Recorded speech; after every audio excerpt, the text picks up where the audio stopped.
We'd been hoping to welcome the Reverend Brian Jolly, who's moderator of the United Reformed Church Northwest Synod, to lead us in this. But unfortunately, Brian is ill at the moment, and so Cameron Butland is stepping in to fill the gap. So over to Cameron. Thank you very much, Chris. Dave, could you stop sharing your screen so I can put my PowerPoint up? Fantastic. Thank you very much.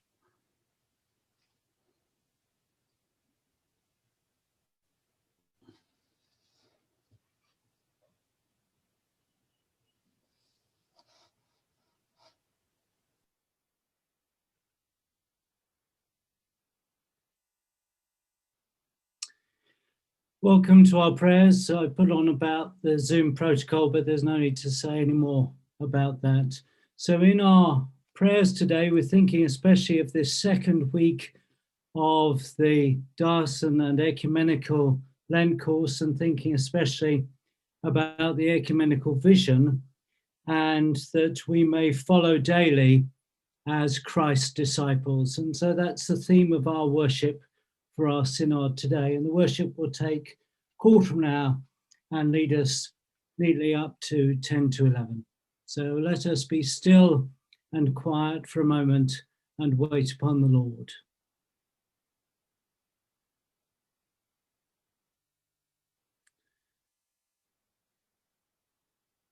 Gracious and Holy Father, please give me intellect to understand you, reason to discern you, diligence to seek you, wisdom to find you, a spirit to know you, a heart to meditate upon you, ears to hear you, eyes to see you, a tongue to proclaim you, a way of life pleasing to you, patience to wait for you, and perseverance to look for you.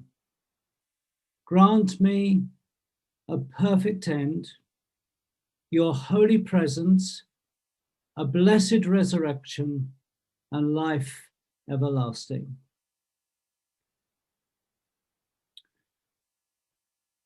Our reading for today is very pertinent to the theme of following daily, of being Christ's disciples.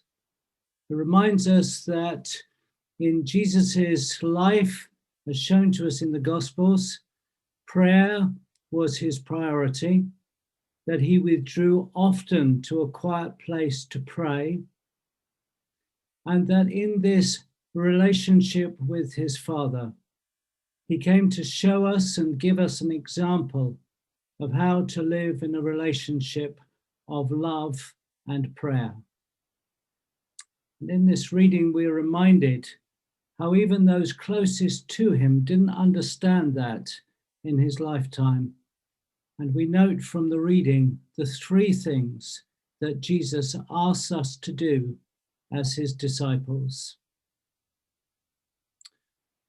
They went to a place called Gethsemane, and Jesus said to his disciples, "Sit here while I pray." He took with him Peter and James and John, and began to be distressed and agitated. And he said to them, "I am deeply grieved, even to death. Remain here and keep awake." Going a little further, he threw himself to the ground and prayed that if it were possible, the hour might pass from him. He said, "Abba, Father, for you all things are possible. Remove this cup from me.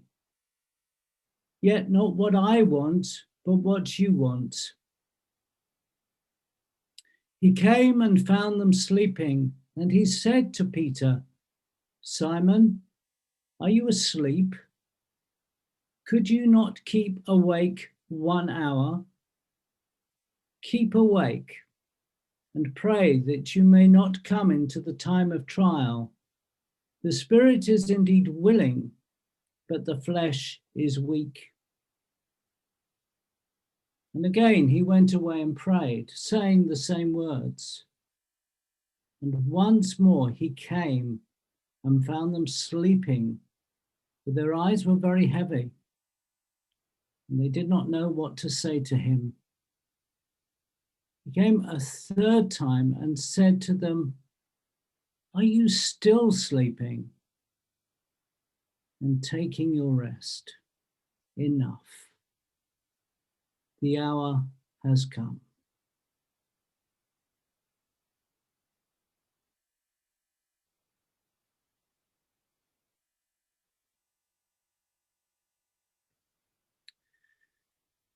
In response to this gospel reading, Jesus telling his disciples that he wants us to stay awake, remain alert, and be attentive. And remembering that Peter and James and John couldn't do that. They were too passive, too sleepy, too unaware of God's moment when it came. I'm going to sing gently this Christian song, and without unmuting yourself, if you want to join with me in singing it, then please do. In my life, Lord, be glorified, be glorified. In my life, Lord, be glorified today. In my heart, Lord, be glorified, be glorified. In my heart, Lord, be glorified today. In my head, Lord, be glorified, be glorified. In my head, Lord, be glorified today. In my soul, Lord, be glorified, be glorified.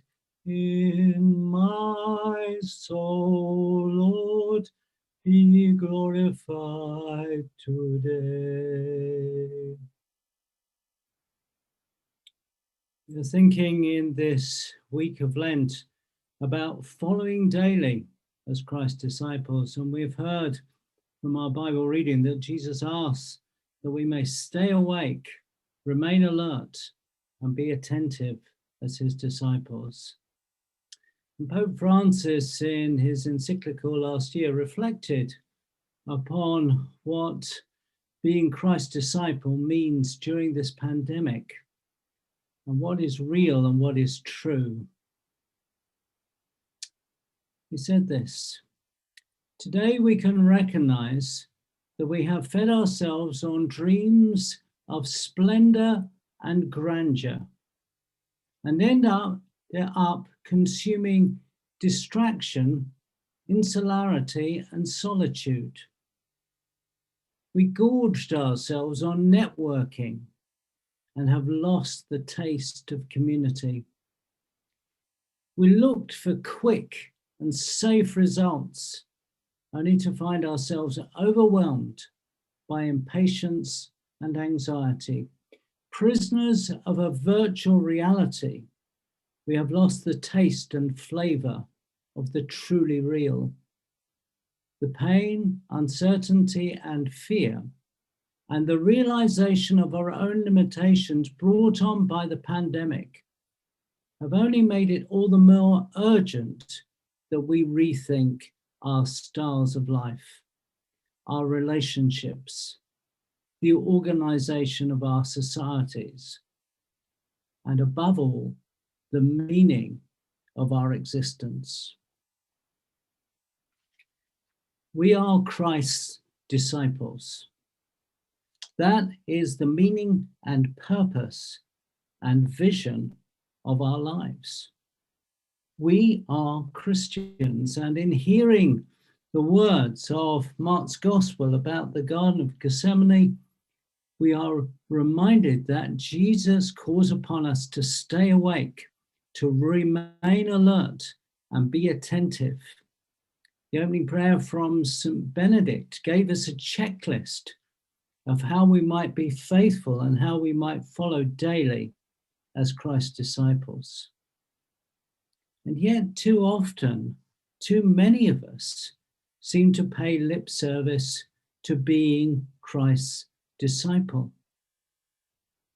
Many of the people that I've seen over the last 36 years as a spiritual director, their spiritual problems and their problems as Christians boil down to one simple fact. They always say the same thing or in a similar way. They tell me they don't have time to pray. If we don't pray, if we don't give ourselves to this primary relationship, no wonder our lives are full of impatience and anxiety. As Pope Francis reminds us, no wonder we simply look for the instant rather than looking for the permanent. Our lives of prayer should be as important to us as any of the other key things that we do in life. Why do we spend so much time watching television on computers? Why do we spend so much time eating and providing the basics of life? Why do we spend so much time working and we don't spend more time in the basic relationship of prayer and being Christ's disciples? Many people ask me how long each day is enough for prayer. It's impossible to say, but our lives each day should begin with prayer and end with prayer. We should have a time set aside for prayer, and prayer should be undergirding our relationships.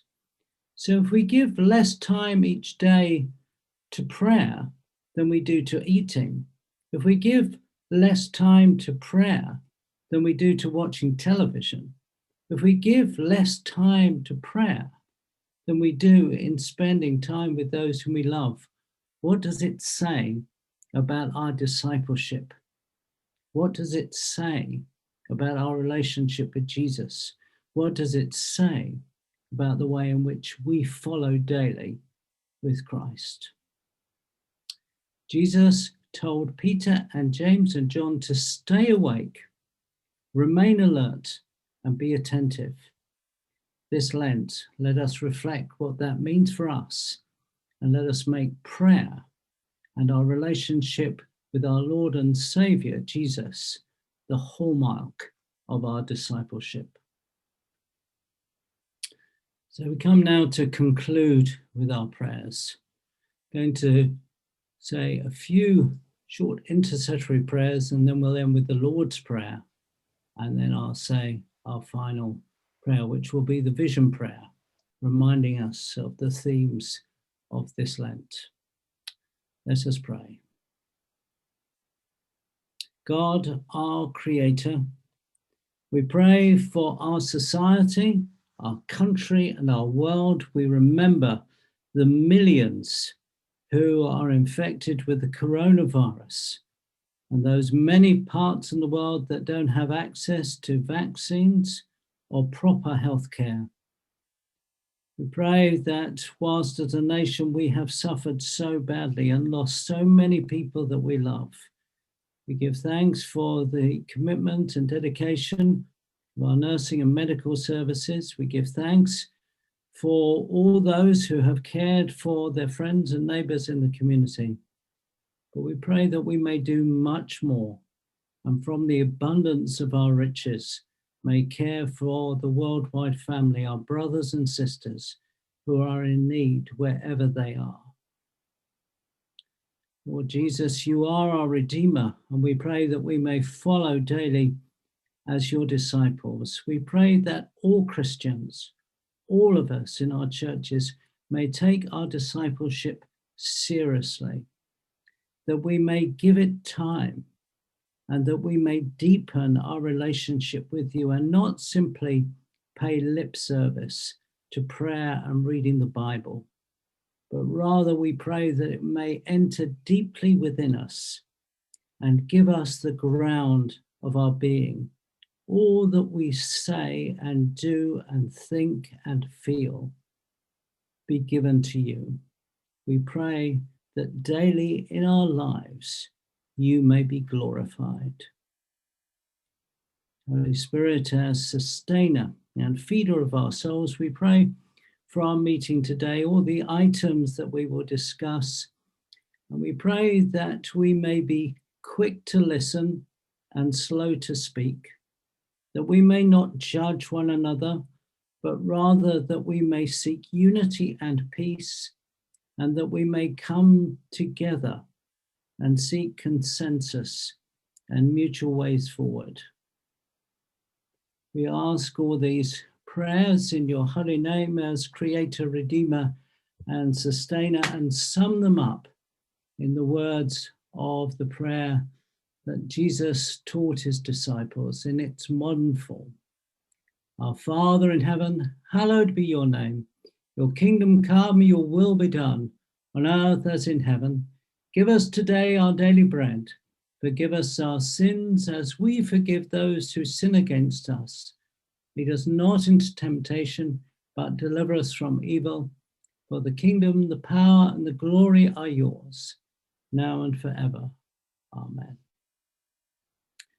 Living Lord, as we offer to you our common life, refresh our vision that we may know your will and seek to follow in all your ways.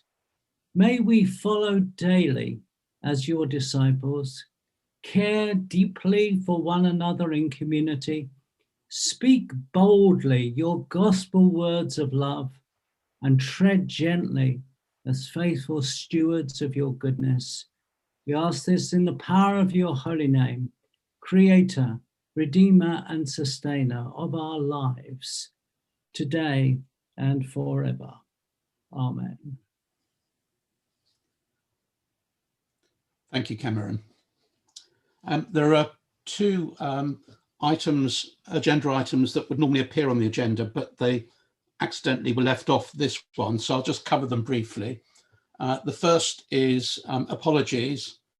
We've had one apology from the House of Clergy and 3 apologies from the House of Laity. And notices, under Standing Order 26, we normally remind people of the length of notice for things to be brought to Diocesan Synod. So for new business on the agenda, it has to be notified 35 days or more before the date of the Synod.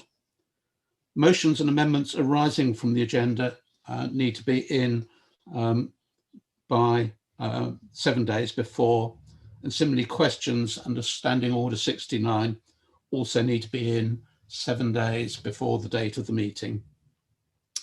So we now move on to item 2 on our agenda, and Bishop James wishes to address us concerning the membership of the Synod. So I'll hand over to Bishop James. Thank you very much, Chris. This will be very brief, I hope. It's simply to say that I have the right to co-opt a certain number of people to our diocesan synod if there is felt to be a need for such co-options. And I want to propose that I have the opportunity to co-opt 1 or 2 people from our fresh expressions around the diocese, in particular people with a remit which covers several mission communities, as well as people who are firmly embedded in their own mission communities. The purpose of this is very much to enable us as a synod to have access to their particular wisdom and experience, to broaden the membership of synod, and to enable us to have debates that take into account the full holistic sort of integration of time-honored church and new ways of being church. This is really, we're not talking about large numbers of people here, but as a simple matter of courtesy, I do hope that members of Synod are happy with this, and if you're not, do please let me know. You may wish to say something now, or let me know informally after the meeting. If you wish to say something now, that would be good to know. Perhaps you can put your hand up. Chris is looking out for hands. We see no hands at the moment. That's wonderful. Thank you very much indeed. We'll keep you in touch with this, and as people are co-opted, we will of course be letting you know. Thank you very much, Chris. Thank you, Bishop James. So we now move on to item 3 on the agenda, to approve and sign the minutes of the meeting held on the 10th of October 2020. And you should have received a copy of those minutes as paper A. Could you please just raise a hand if you've spotted any problems with them? In which case, can you signify your approval of the minutes as a true record of the meeting? And so there will just be a brief poll to handle that.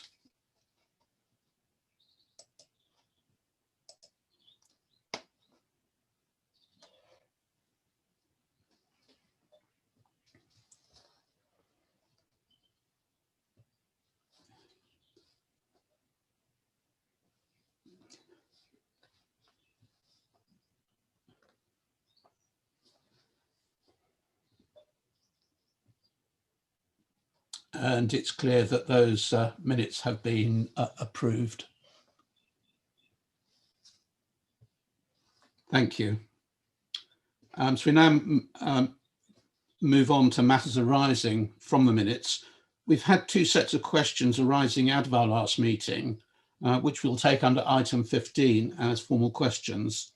So are there any other matters arising from those minutes that are not covered by an agenda item? If you could just raise a hand if you have a matter arising that you wish to bring to our attention.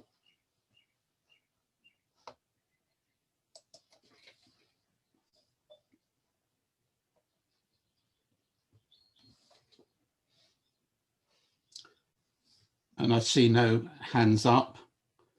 So we can move on to item 5 on the agenda, the promulgation of amending canons number 40 and 41.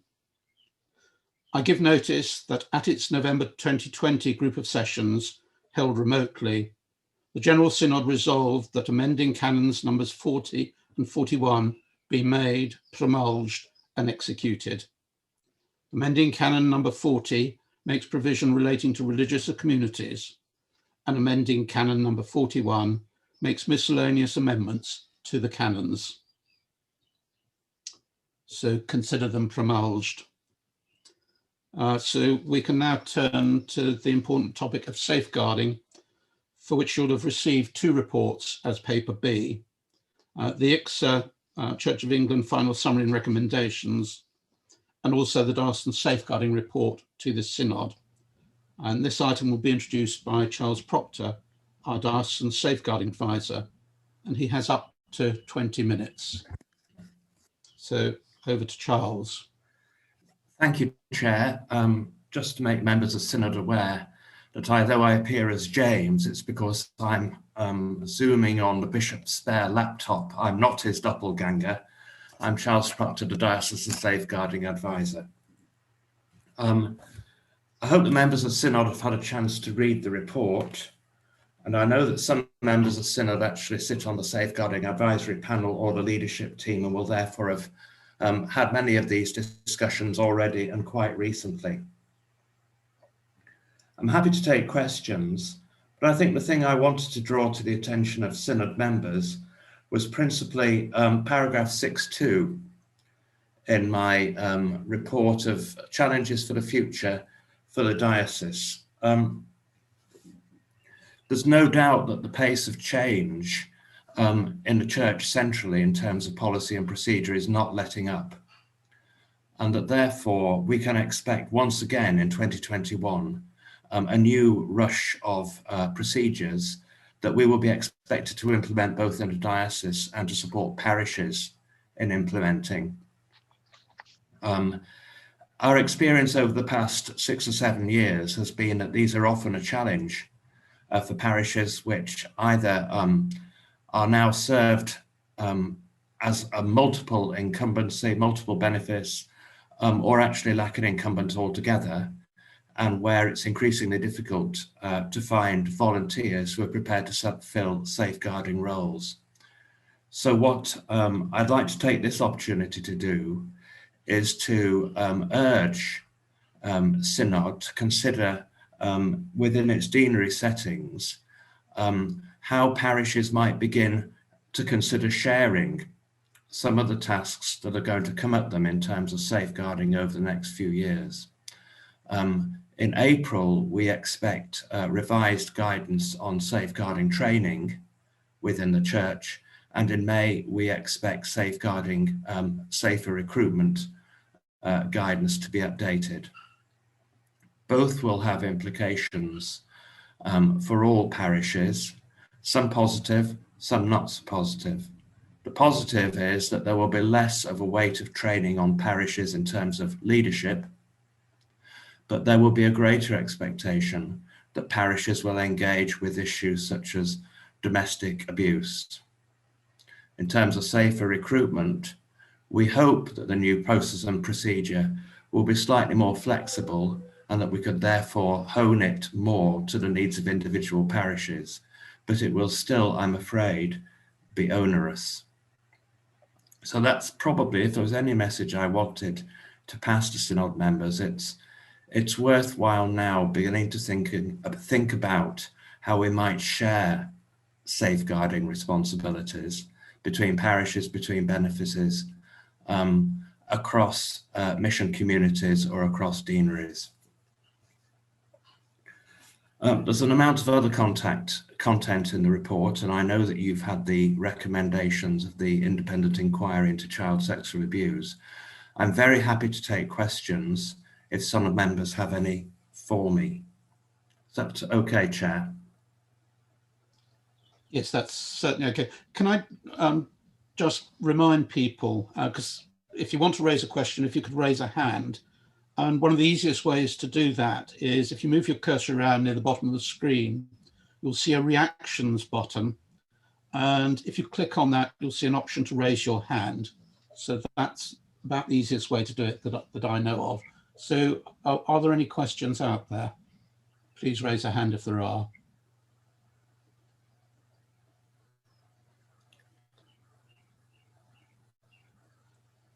And I'm not seeing any hands up at the moment. I can see you, Irene. Ah, right. And two more hands have come up as well. So Andrew Norman has raised his hand. Thank you, Chair. I'm really pleased that Charles has brought this to our attention, because it's something that I've been aware of in a parochial setting and in other meetings that I've been in, and I think it's really important with regard to safeguarding, knowing, as Charles has outlined, how important it is, how crucial it is to our life together, but also the fact that obviously in many parishes and benefices and deaneries it can be difficult to recruit people, and especially as the role becomes more onerous. I don't mean that in a critical way, but just in a practical way. We obviously need good people who are committed to the work, and I think it's something that we do need to take on board, not only with regard to safeguarding, but lots of other things in a parochial setting, because working together will be a benefit and a blessing to us all, because if we view it completely on our own, we're going to miss things, and as Charles has outlined in his report, that's problematic for all sorts of reasons. So thank you for raising that, Charles. Thanks, Andrew. And I can see also that we have a question coming, or a comment from Vernon Ross. I just want to express and have it formally noted, thanks to Charles. It is so reassuring to have him as our safeguarding advisor, and speak personally on that, but I'm sure for all of us to thank him for the amazing amount of work that he does and the way he guides and informs us at all levels. So thank you, Charles. Thank you, Ben. Chair, I can see Irene's got her hand up. Oh, right. Irene? Yes, thank you. I totally understand the situation that Charles is trying to resolve. The one thing that concerns me is the accessibility of the appointed person, whether we have it within a mission community or across some neighbouring churches or whatever. That is really, really crucial, that the person is easily recognisable or easily reached. I don't know how we do that. I know we can do computer links and telephone links and all of that. The odd little word in the ear of somebody. And I'm not talking about child abuse. I'm talking about perhaps adults, vulnerable adults, elderly who are maybe being pushed into naming people in their wills or whatever. And adults who are abused. I have a lot to do with people with learning difficulties, but adults who are abused find it very difficult to reach out. And they have that one moment sometimes when they pluck up courage, and that person needs to somehow or other be accessible. I don't know how we do it, Charles, but thank you. I'm not sure either, Irene, and I suspect that the solution will be a local solution for each group of churches or parishes. We have, unfortunately, as yet, few fully developed mission communities. The mission community was originally envisaged as the platform for safeguarding leadership in the locality.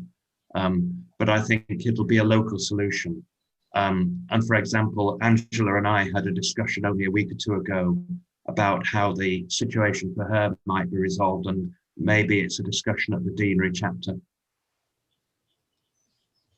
Yeah, thank you. Thank you, Charles. So do we have any further questions for Charles? I see no hands up at the moment, Charles. That's great, Chair. Chair, can I make one last? Please do. It's not so much a plea as a request. We have restarted our past cases review 2, which is the audit of all records held in each Church of England diocese, and it's going well in Carlisle. Some Synod members will remember that just prior to the lockdown last year, Bishop James wrote to all parishes asking them to look at their records just to make sure that there was nothing on record that hadn't been appropriately referred to the DSA. The return was good, but the cutoff for the return was actually the day that the lockdown began. And therefore, what I haven't done is follow through on those parishes who were unable to make a return. As we relax the lockdown finally, in April, I shall be doing that with archdeacons and rural deans, but it will be a cooperative exercise, recognising that many of the parishes who were unable to return either lacked an incumbent or lacked, for example, active church wardens. That will be less the case now. So if you're aware of parishes within your locality who weren't able to make that return, I will, with rural deans and archdeacons, be approaching them to see how best we can facilitate this. Thanks, Jen.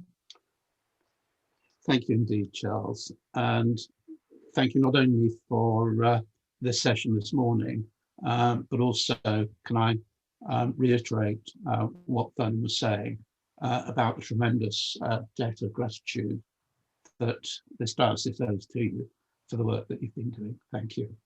Pleasure. Thank you, Chris. So we now move on to item 7.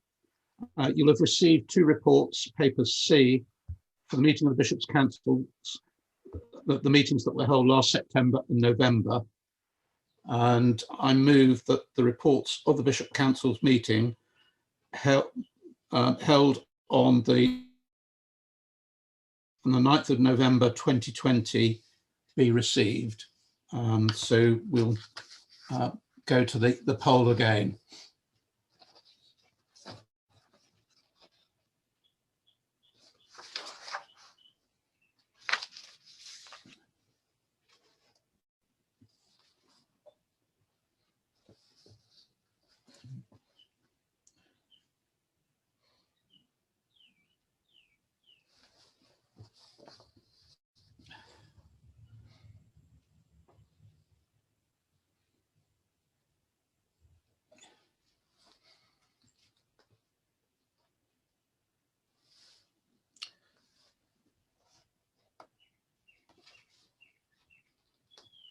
I think we can take it that it has duly been received.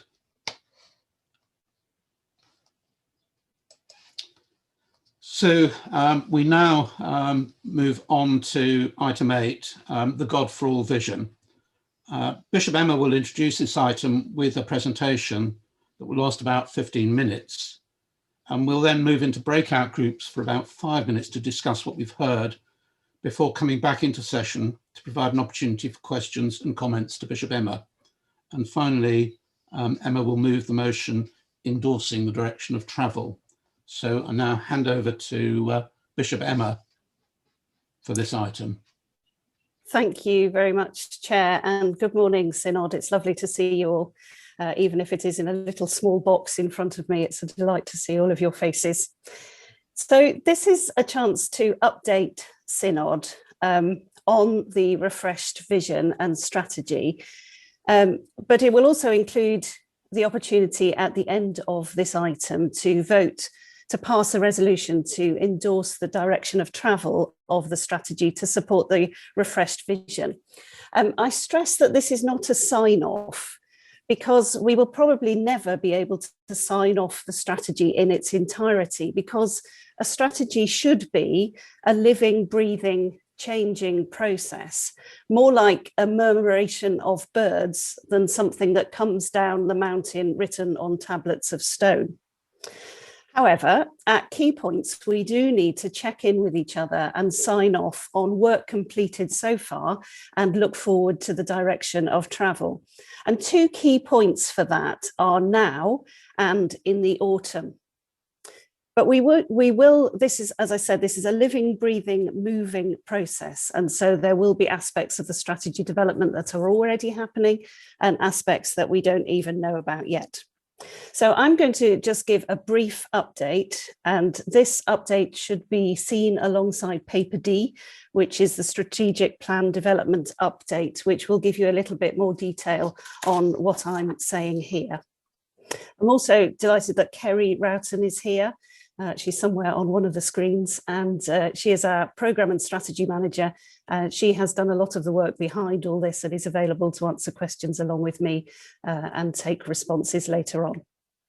So, to update you on the story so far, 1 ecumenical county, 21 months, 100 days of prayer, 100 days of listening, 10 possible priorities, 1,500, maybe more people responding to a survey, top 5 choices, 6 months of sense checking, 4 synods approval, 4 thematic groups, a major rebrand and a launch through a set of Lent materials, and 1 global pandemic later, we have a refreshed vision as a county, which is to release the whole people of God for the whole mission of God, for the transformation of Cumbria in Jesus' name.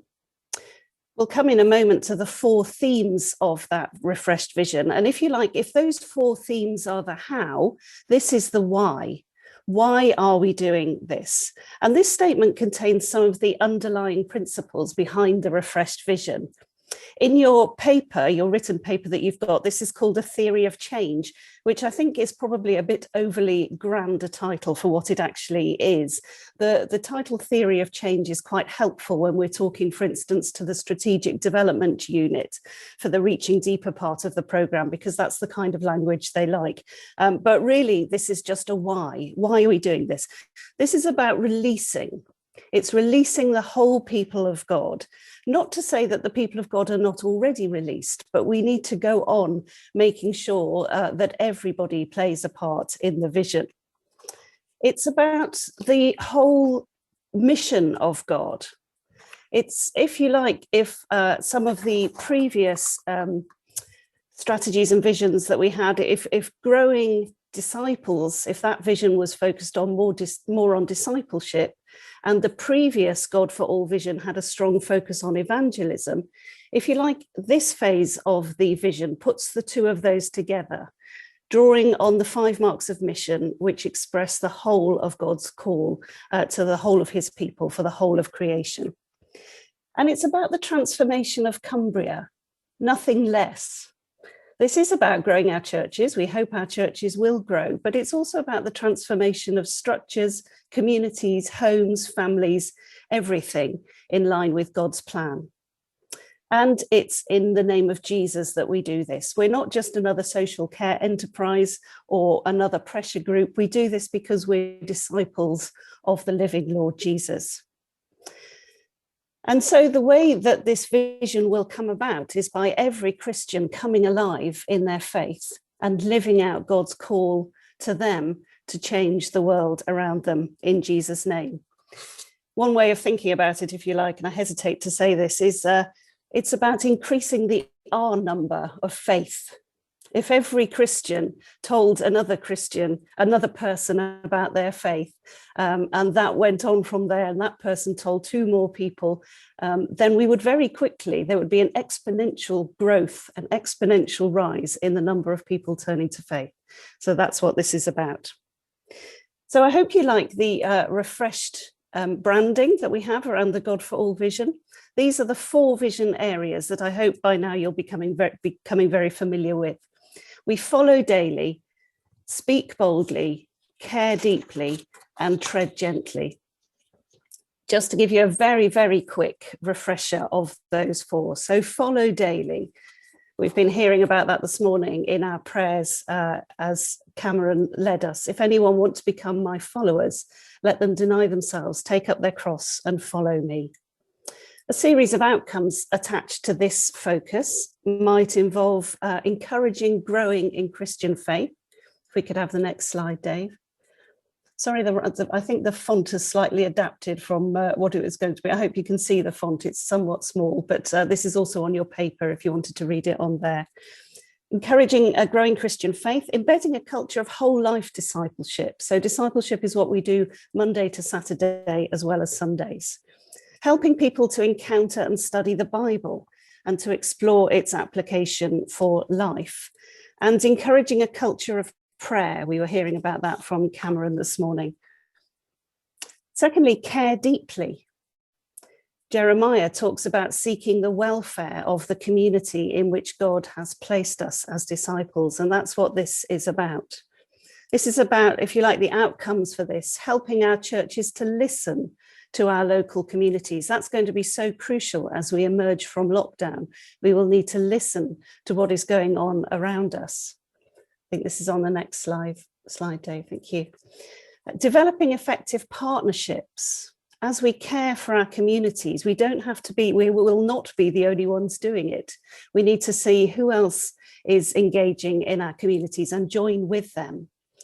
Helping Christians have a prophetic voice, speaking out against injustice, and helping Christians to become peacemakers and reconcilers in all aspects of life. And then we have speak boldly. The first disciples were filled with the Holy Spirit and spoke the word of God boldly. So in terms of outcomes, this might be about giving everybody the opportunity to hear and respond to the good news of Jesus. It's about helping all of us to speak naturally about our faith. You notice we have listened to our communities, but we also need to be bold to speak about what we know of Jesus. To help Christians to speak about Christian viewpoints on the important issues of the day. So it's not just speaking, it's not just evangelism, it's also being bold to speak out wherever we see injustice or oppression. And it's about enabling new connections with people who are not in our churches or followers of Jesus, planting new churches and growing worshipping communities and continuing the very good work that has been happening under the Fresh Expressions banner. And then finally, tread gently. This is the view that the whole earth belongs to the Lord. The whole earth is full of the knowledge of the Lord as the waters cover the sea. So this is the environmental piece, with the outcomes to develop a biblical understanding of the place of the natural world in God's plans, to enable more sustainable ways of using our resources in our churches, including our buildings, and to equip Christians with practical everyday ways of living more sustainably, and understanding a Christian viewpoint on environmental issues. And so I hope you might be familiar with those. It's been very encouraging to me to hear of the Lent courses that are being run around the place and how people are engaging on the ground with these 4 priorities. And so what do we do from here? Well, some of the emerging priorities that have been coming out of our exploration into the strategy process. And these came out, if you like, from the listening process too. If you remember on the survey that we did, there was a little box that said, is there anything else you'd like to tell us? And we have consolidated some of those reactions. And out of that emerges a priority on focusing on young people, children, young people, families, young adults, schools. A focus on resources being prioritised at a local level. This is about releasing everybody at a local level.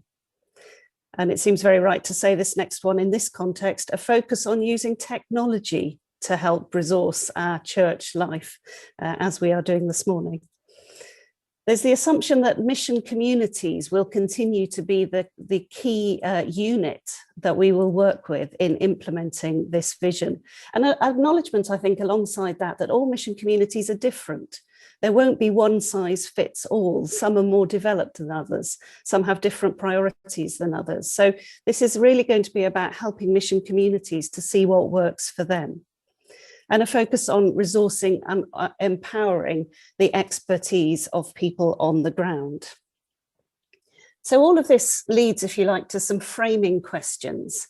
How does this, whatever piece of work we're talking about, how does it release God's people for mission? How does it encourage doing things locally? How does it help us to listen to our community? How does it help us to grow younger? And perhaps that phrase, growing younger, I might just linger on for a little while and just say a few things that this doesn't mean. So this doesn't mean that we don't value older people. Of course we do. The faithful people who have been the bedrock of our church over generations are precious and valued, whatever their age.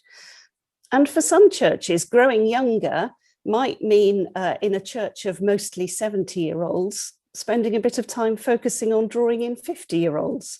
So, you know, younger is a relative term. It doesn't mean that every church has to suddenly work out ways to attract lots and lots of children. I think there's a recognition that that will be difficult in some contexts, but it is about encouraging new initiatives and pioneering ways of engaging with younger people that might be outside the walls of our church, but connected into them, most especially through prayer. And growing younger will also mean continuing to engage with the very good work that goes on in our church schools. Cumbria has one of the oldest age demographics in terms of church going, and we do have an imbalance to correct. So I think it's right and proper that we have this focus on growing younger. There are 100,000 younger people in this county, many of whom don't know Jesus. And so that's the focus of this piece of priority. And then finally, a question, how do we measure it? And we're going to be exploring some creative ways of measuring. It's fairly easy to count, excuse my French, bums on pews. It's fairly easy to count the numbers of people coming into things. We can count that there are 80 participants in this diocesan synod, for instance. We can see that very easily. But how do we measure growth in discipleship? And one of the pieces of work that we're going to be doing is attempting to do that. It's not easy, but there's quite a bit of research at the moment that says that it can be done.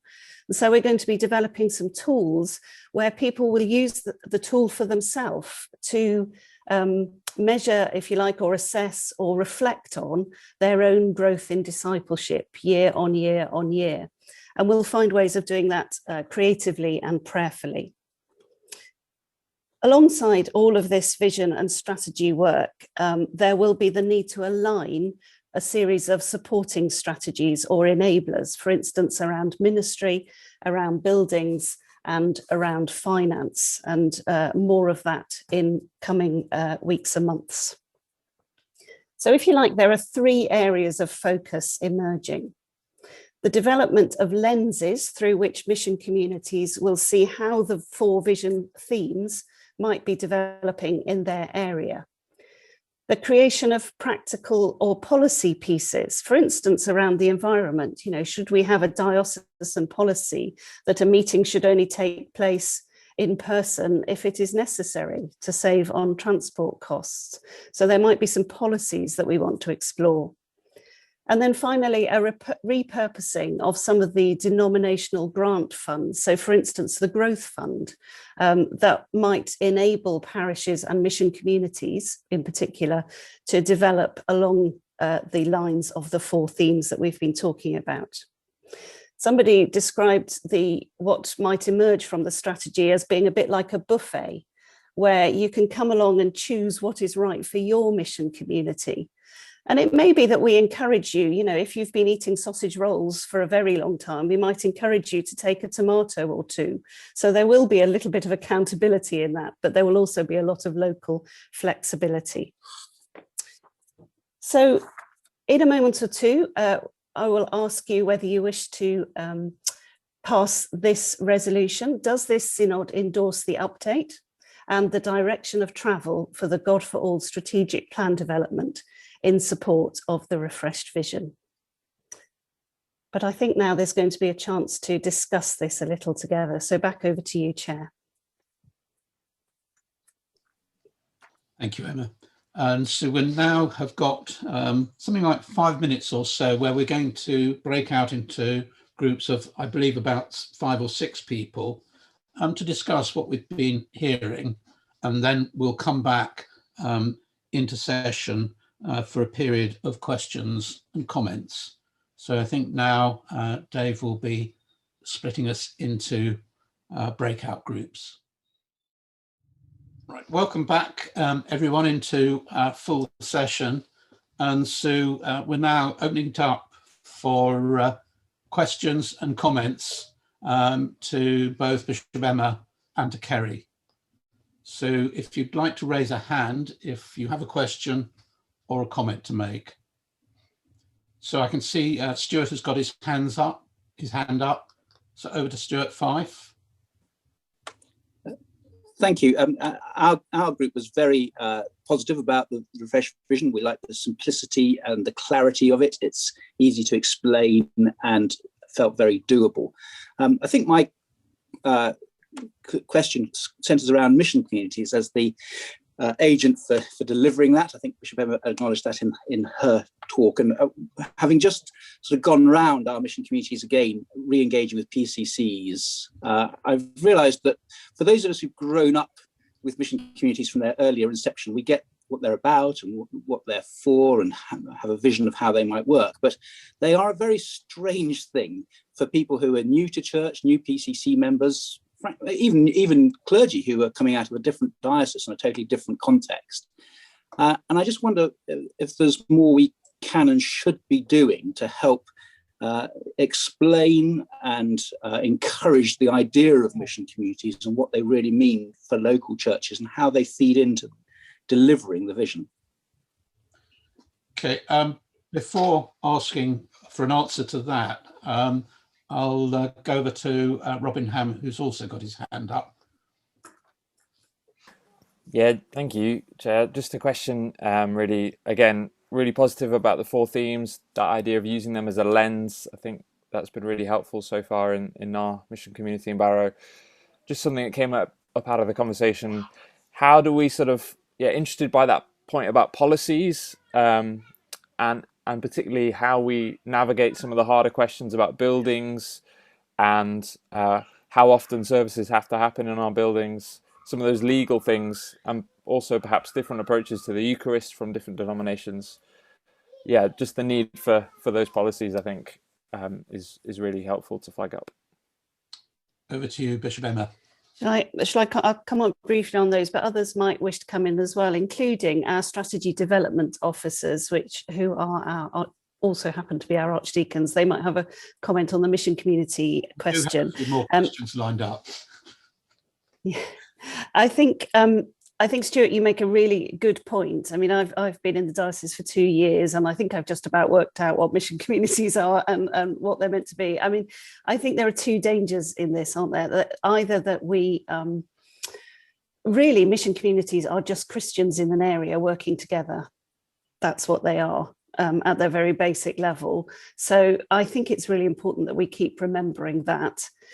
On the other hand, it helps to have structures, it helps to have some documents. So for instance, one of the documents that's being developed is a refreshed job description or role description for mission community leaders. So that role becomes a bit clearer. So I think you're right. We probably do need to do some work on what are mission communities now. You know, we've done a lot of work on forming them. How do we embed them and take them forward? But I don't know whether, Chair, you might want to bring in any of the SDOs, because this is their particular responsibility and remit. Do any of the SDOs wish to comment at this point? Chris? Yes, Lee. It's Lee. Yeah, I think Bishop Emma's right. I think the language we use, a mission community, is precisely what it is. It's a community of Christians doing mission together for the good of God and for the good of the people under God. We are working very closely with a variety of people, and particularly with we're putting papers out to mission community leaders. One paper's already gone out to look at, as Bishop Emma said, look at the role description of a mission community leader. So this isn't something that's going to be imposed from above, as it were. We're trying to develop this together, and it's moving. It's slow moving, but we hope to gain some traction with that in due course. I'll give way to Vernon or Richard at this point. Do either of them wish to come in? Richard, I'll happily say something. I think it's something more than. The difficulty is the word community, isn't it? Because it's quite a weasel word, and it can mean whatever anybody likes. I think the difficulty is, isn't it, that given the Cumbrian localism, each church community sort of sees itself largely and often in isolation from the wider church. And I think that having a vision of the church across, you know, the whole of the world and through all ages is certainly a really important bit of our understanding of ourselves as members of the church, that we're part of something much bigger than the small bit we see. I think there's then a very specific thing about being part of the church in the county, and you know, that's a kind of identifiable thing. And then I think there's also, you know, people are clear enough about the congregation they worship with regularly, and I think they do come to understand the idea that, for example, you don't just worship with the people you like, but that the community God calls us into is more than is more than just our, you know, what God calls us to is something bigger than what we can imagine. And I think that the thing about mission communities is that they're a rewrite of the parish system for the 21st century in England. And I think that they are, you know, the bit that's difficult is us understanding that we are working with Christians in other churches nearby, whatever that means, for the people who are not part of church. So I think there's something quite deep going on there, and I think it's quite complicated, and I think we struggle with it. Thank you, Richard. Thank you, Richard. Shall I go on? There's quite a few hands, and it'd be really good to get quite a few comments in. So we'll try and be as brief as we can on each one. Policies. Robin raised the question of policies. I think that is certainly something that we're going to be. If you remember, I mentioned that we'll need to be looking at buildings, finance and ministry as three really crucial parts of the strategy alongside this. I think of this a little bit as like a Rubik's cube of strategies. And I feel like we've got one side of the cube lined up, which is the vision. And now we need to work on fitting all of the strategies together. And some of the things that Robin mentioned will come in that piece of work. And these sorts of things will come back to Synod, probably with a bit more detail in the autumn. Do you want to call other questions? Go on to James Bruce, please. Thank you. Two-pronged question here. My breakout group, our breakout group, was very keen that I ask this question, so I'm going to, but we were very positive about the vision in terms of its simplicity and its applicability locally as well. We were very encouraged by Bishop Emma saying that mission communities, or whatever the local mission community wants them to be, as it were, as long as it's working to the vision. But we've been told locally, I'm from the south of the diocese, that mission communities are going to have to become very much bigger. So we'll only end up with maybe 20 in the whole diocese. And that seems to go against what Bishop Emma has just said there about them being whatever people want them to be. We were concerned about that in my breakout group. And it relates to the second half of the question, which probably will come up later on in the DBF meeting. But it's that benefices are going to have to be more responsible to finance their own ministry. But we were told that we're not permitted to share that finance across a mission community. So where do mission communities fit in with all of this? Are they going to get bigger, or are they going to stay as they've been developed for the last 5-10 years or so? Thank you, Jim. I think that's a good question. I'm going to hand over to Derek to give an answer or a response to this in a minute. But I think there might be several reasons why mission communities need to get bigger. And as we develop our strategies around finance, which I'm sure it won't come as a surprise to anyone, is going to be challenging over the next few years, what we can afford is one part of it. However, what is local is another part of it. And we will always be looking to the local. So I feel like saying, even if mission communities did become bigger, then that would mean there would be more of a need to focus on what does that look like locally, and to develop different kinds of ministry for different oversight ministry, focal ministry, pastoral ministry. You know, these are all aspects that we need to look at. But Derek might have another response. Before he does, can I just say that there's quite a few questions lined up, so we're not going to be able to get to all of them. So can I ask that people who have questions, please put them in the chat, and then we can actually get answers to them. Yes, if we don't get to your question, we will answer them in writing. So Derek, if you want to comment briefly. Yeah, I think actually when we get to the questions that have been tabled at item 15 and in the DBF part of the meeting, we might address this in a little bit of detail. I think on the two specific points that that Jim Bruce raised, on the size question, we've been trying to do a bit of modelling of parish offer and therefore affordability of ministry, and I think it's absolutely true to say that if the trend doesn't change, then the level of ministry that's going to be affordable wouldn't allow us actually to resource the current number of mission communities. There just wouldn't be enough clergy actually to have the number of mission communities that we've got at the moment. Now, that's a dynamic, it's not a static sort of situation. So just because there's a trend doesn't mean the trend can't be changed. But if you just project the trend that we've got at the moment through for the next 10 years, then you'll end up with mission communities that don't have stipendiary clergy in them because we can't afford them. So on that level, we need to think about the size of mission communities in the future.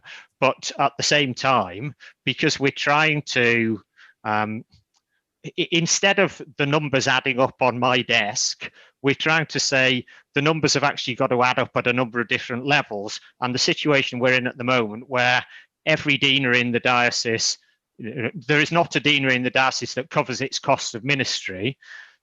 Somehow we've got to try to connect the sort of responsibility for provision of ministry with the funding of it, which means that you've then got to start saying,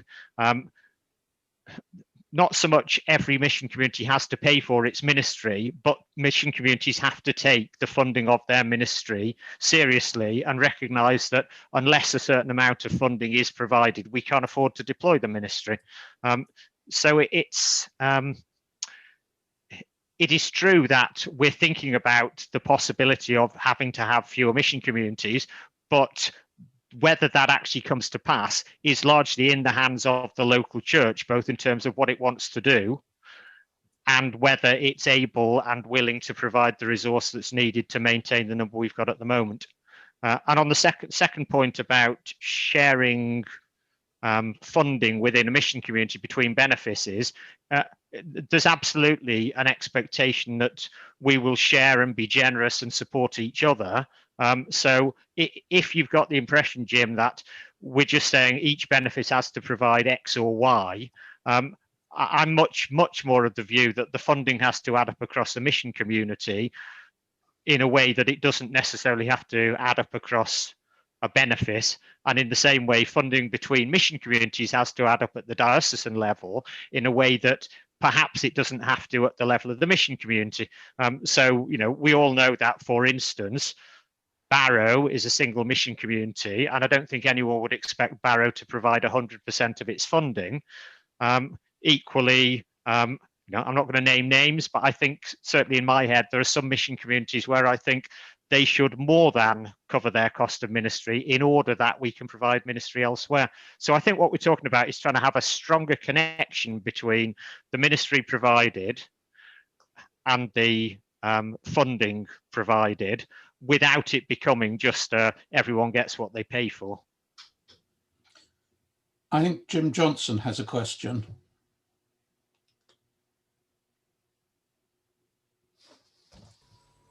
I think actually it echoes one or two of the chat line comments that are coming in, so I'll just summarize them up. In those areas who may be either dragging their feet voluntarily or are just in doubt as to what mission communities should mean for them, and are therefore perhaps not moving very fast to something they've been hearing about for about 5 years, but it hasn't yet touched them much, I think there's a very good need for ambassadors, for a roadshow, from those who are living, working examples of how it is actually working for them successfully. It's all very well listening to other people say that other people are making this work, but if those people who are making it work are up front, then I think it might give a lead and an inspiration to those who perhaps aren't moving forward as fast as they could or should. And to some degree, it covers the question about, well, how big should mission communities be? Because if you accept the principle and you see the goal, the target, and the advantages, and you hear from those that are receiving those advantages, then it doesn't really matter how big your community is, because you've bought into the principle. But get those roadshows going, and I think it will help enormously. Could I just come in, Chair, and just respond to what what Jim has just said, and also a question that's come from Ruth, which is about communicating good news stories. And I think that this is going to be really significant, because this is a vision about changing hearts and minds and inspiring people. So as good news stories come out from the parishes, it's going to be really important that we share them, and good practice. Dave Roberts, I know, will be very keen. He will be looking at ways to communicate what's going on. It's excellent that we've got Richard Corrie, who's on the radio every Sunday. He has a great way of, he's always on the lookout for good news stories. I think I just wanted to briefly say on the mission communities thing, I think we need to remember that the vision is not mission communities. If we get too tied up, we need to talk about mission communities because they're the vehicle by which the vision and strategy is delivered. But the vision is for every person in Cumbria coming alive in their faith in Jesus. And so I think we just need to remember that. Somebody said to me the other day, God for All is about mission communities, isn't it? And I was sort of, well, yes and no. It's about Christians coming alive in faith in mission communities. So sometimes we just need to get that emphasis right. Thank you, Emma. I wonder if we could now ask you to move the motion that this synod endorses the update and direction of travel for the God for All strategic plan development in support of the refreshed vision. So we should now see a poll come up. I do so move.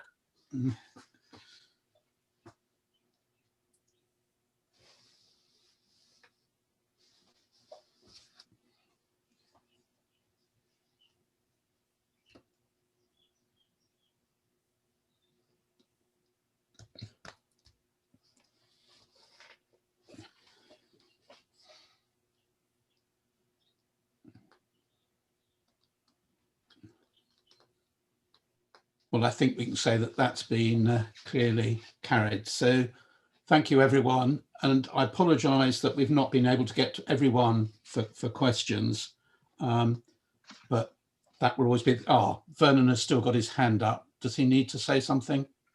No, okay. There will now be a short break of 15 minutes to allow you to recover a bit. So we'll get back together again at 12:10, when we'll be moving on to look at the future of Rydal Hall. So thank you, everyone, and see you again in 15 minutes. On our agenda to consider the future of Rydal Hall. And for this, you'll need the 2 papers E. You may remember that in our meeting last November, the subject was touched on in the report from the Financial Planning Task Group. The gist of the report being the task group had been unable to arrive at any conclusion, and that there should be an informed debate at this meeting of the Synod. Since then, the members of Bishops' Council have had the opportunity to consider the matter in some depth and have come to a clear recommendation they wish to put before Synod. It's now up to Synod to debate the matter and come to a formal conclusion. Now, I really want to emphasise that it's up to Synod this afternoon to come to a decision on this matter. Bishops' Council are putting a recommendation before you in the form of the motion that we'll be debating and will vote on. But this isn't a rubber stamping exercise. You are quite at liberty to decide to reject the motion, in which case Rydal Hall would be closed and put up for sale. In a moment, Derek Hurton will introduce the motion and present the pros and cons of either retaining Rydal Hall with a revised and strengthened role in the work of the diocese, or of disposing of it and using the invested proceeds of the sale to help support local ministry. Peter Yates, a member of the Rydal board, will then update you on the board's plans for Rydal and its longer term viability. We'll then open the subject for debate and for any questions you might wish to put to Derek or to Peter. And there should be about an hour available for the debate. And I'm sure that many of you will wish to contribute. And then at about 1:30, I'll ask Bishop James to sum up what we've heard, to provide us with his views, and to move the motion that the Rydal Hall is retained as part of the Dawson vision and strategy. So at this stage, I'll hand over to Derek.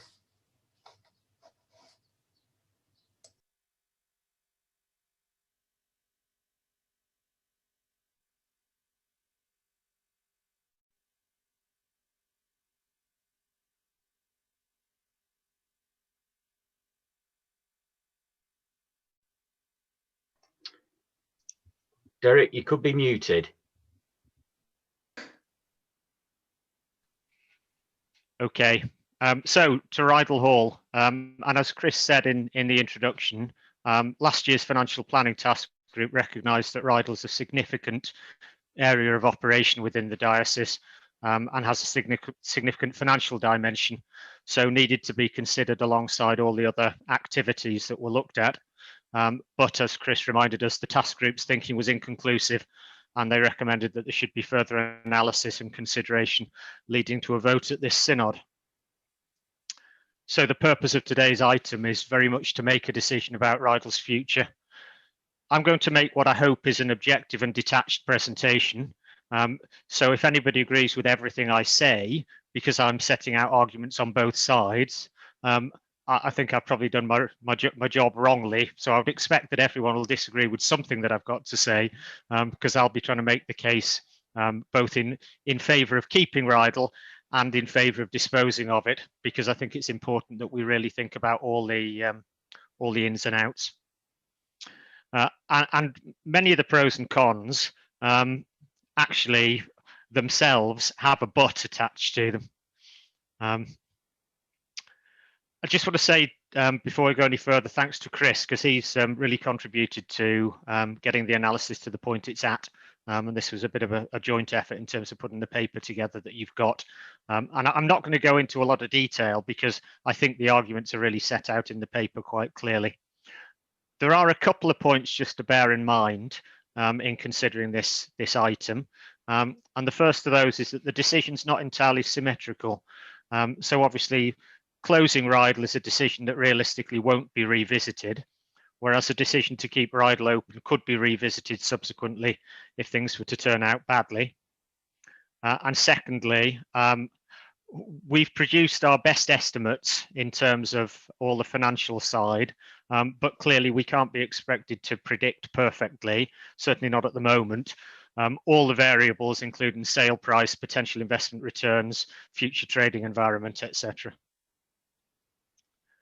So I'll now get on to a couple of slides which just set out the key points in favour and then against. So the key points to me in favour of retaining Rydal, and the first and most important point there is that it makes a significant and potentially increasing contribution to the vision of the diocese. And it does so both directly and by resourcing others to do so. There's a lot more about this set out in the annexes to the paper, particularly around the contribution to vision. I think in assessing this contribution, the scale of Rydal's reach is important. So it's important to note that annually there are over 5,000 residential guests, excluding people staying on the campsite, and that Rydal has around 40,000 paying customers of one sort or another. In connection with the sort of positive argument for keeping Rydal open, the Rydal's board view is that the direct cost of doing this will be zero in the future, albeit once the worst of COVID's out of the way. And the board would say that you can be confident about this because in the 8 years before COVID, Rydal was actually a net financial contributor to the DBF. And you can also be confident about this because the Rydal board has a realistic business plan that they're following in terms of the financial side of Rydal over the next few years. Against that, obviously, you have to recognise, though, that Rydal made losses in 2020 and is probably making a small loss at the moment into 2021. So the positive financial history also has a flip side, which is a less positive recent experience. And then another argument that I want to make in favour of retaining Rydal is actually related to the costs of closing Rydal. So we say there's uncertainty about the future trading environment, but there's also equal uncertainty about what happens given any decision to close, because any decision to close is full itself of cost and uncertainty and risk. On the other side of the debate, the points against retaining Rydal, so in other words, the arguments for closing and selling, as I see them are, first, Rydal's likely to make a loss in the first part of 2021, and in order to be financially independent of the Board of Finance, which is what Rydal boards probably rightly wants, we would need to provide some working capital. So we can't just expect Rydal to set off financially on its own track without being properly capitalised, given that we've never allowed Rydal to build up any reserves in its history. So we'd need to provide about £250,000 of capital that we shouldn't expect Rydal to lose, but we equally shouldn't expect it to be given back. So that would be a cost. Secondly, in the mix, is this uncertainty about future trading, albeit that the board's confident about being able to at least break even. Now you can always think you know what's going to happen in the future, and if the last 12 months has told us anything at all, it's that the future is always uncertain. And the third argument in favour of selling Rydal Hall is that if you sell it, the capital that's released, which we estimate will probably be about £4 million, can be invested and will fund, the investment income would fund, the mid-range estimate is about 1.3 stipendiary posts in perpetuity. Now that's not something to scoff at, but equally the flip side of it is that that sort of level of income from investing the capital receipts is not going to solve our financial problems at a stroke. And nor is it going to have a positive impact in the short term, because the length of time it would take to sell and then the cost of closure, including the cost of maintaining the site while you're waiting for a sale to go through, could be as much as £300,000 over 2 years. Against that, though, so every argument has a counter argument, and then the counter arguments have counter arguments. In that period, we might be able to keep some bits of Rydal open, like the tea shop and the holiday lets. So potentially that £305,000 loss might not be quite as big. Just for clarity on timescales, because this, people might be a bit surprised that we're saying it would take a while to get through the process of closure and sale. We genuinely think that if we took a decision today to close and sell Rydal, by the time we got to the point where Rydal could actually be marketed for sale, we'd be looking in the middle of this year at the earliest. A property of the scale and complexity of Rydal would not sell. Well, even if you found a buyer quickly, there'd be a lot of water to go under the bridge before any sale was completed. So we think 2 years is probably a reasonable estimate for the length of time to sell. And then because of the costs of sale and the cost of maintenance during the period when it was closed before a sale was completed, we think that in those 2 years up to August 2025, from the point of sale, there would actually be no net financial benefit, because the investment income between 23 and 25 would actually just go to offset the costs you'd incurred between 2021 and 2023. So I've tried to keep that really short and to the point, because the information's all in the papers and we want people to have the opportunity to debate. So this slide about conclusions is even shorter and more to the point. So in essence, you might choose to keep Rydal if you think that it contributes significantly and increasingly to mission, and you think there is only a relatively low opportunity cost associated with selling it, and you think that there are lots of costs and risks to the sale, which means that the financial benefit of sale is actually pretty tentative. On the other hand, you might choose to close Rydal if you think the opportunity cost of keeping it outweighs the contribution to mission that it makes. If you think the working capital requirement is too significant, that's the £250,000 we were talking about, and if you think the risks of the future trading environment are too significant. So in a nutshell, those are really the arguments one way or another. And those were the arguments that were put to Bishop's Council at the end of January, and the Council discussed the issues in some detail and then voted. And the voting showed that 90% of Bishop's Council were in favour of keeping Rydal Hall. And in their voting, we asked the Council to express either a strong preference for keeping it open, or a strong preference for closure, or a less strong preference for each option. So just to let you know what the detail of that was, 58% of the members of Bishop's Council voted strongly in favour of keeping Rydal Hall. 32% said on balance they could see both sides of the argument, but on balance they would retain it.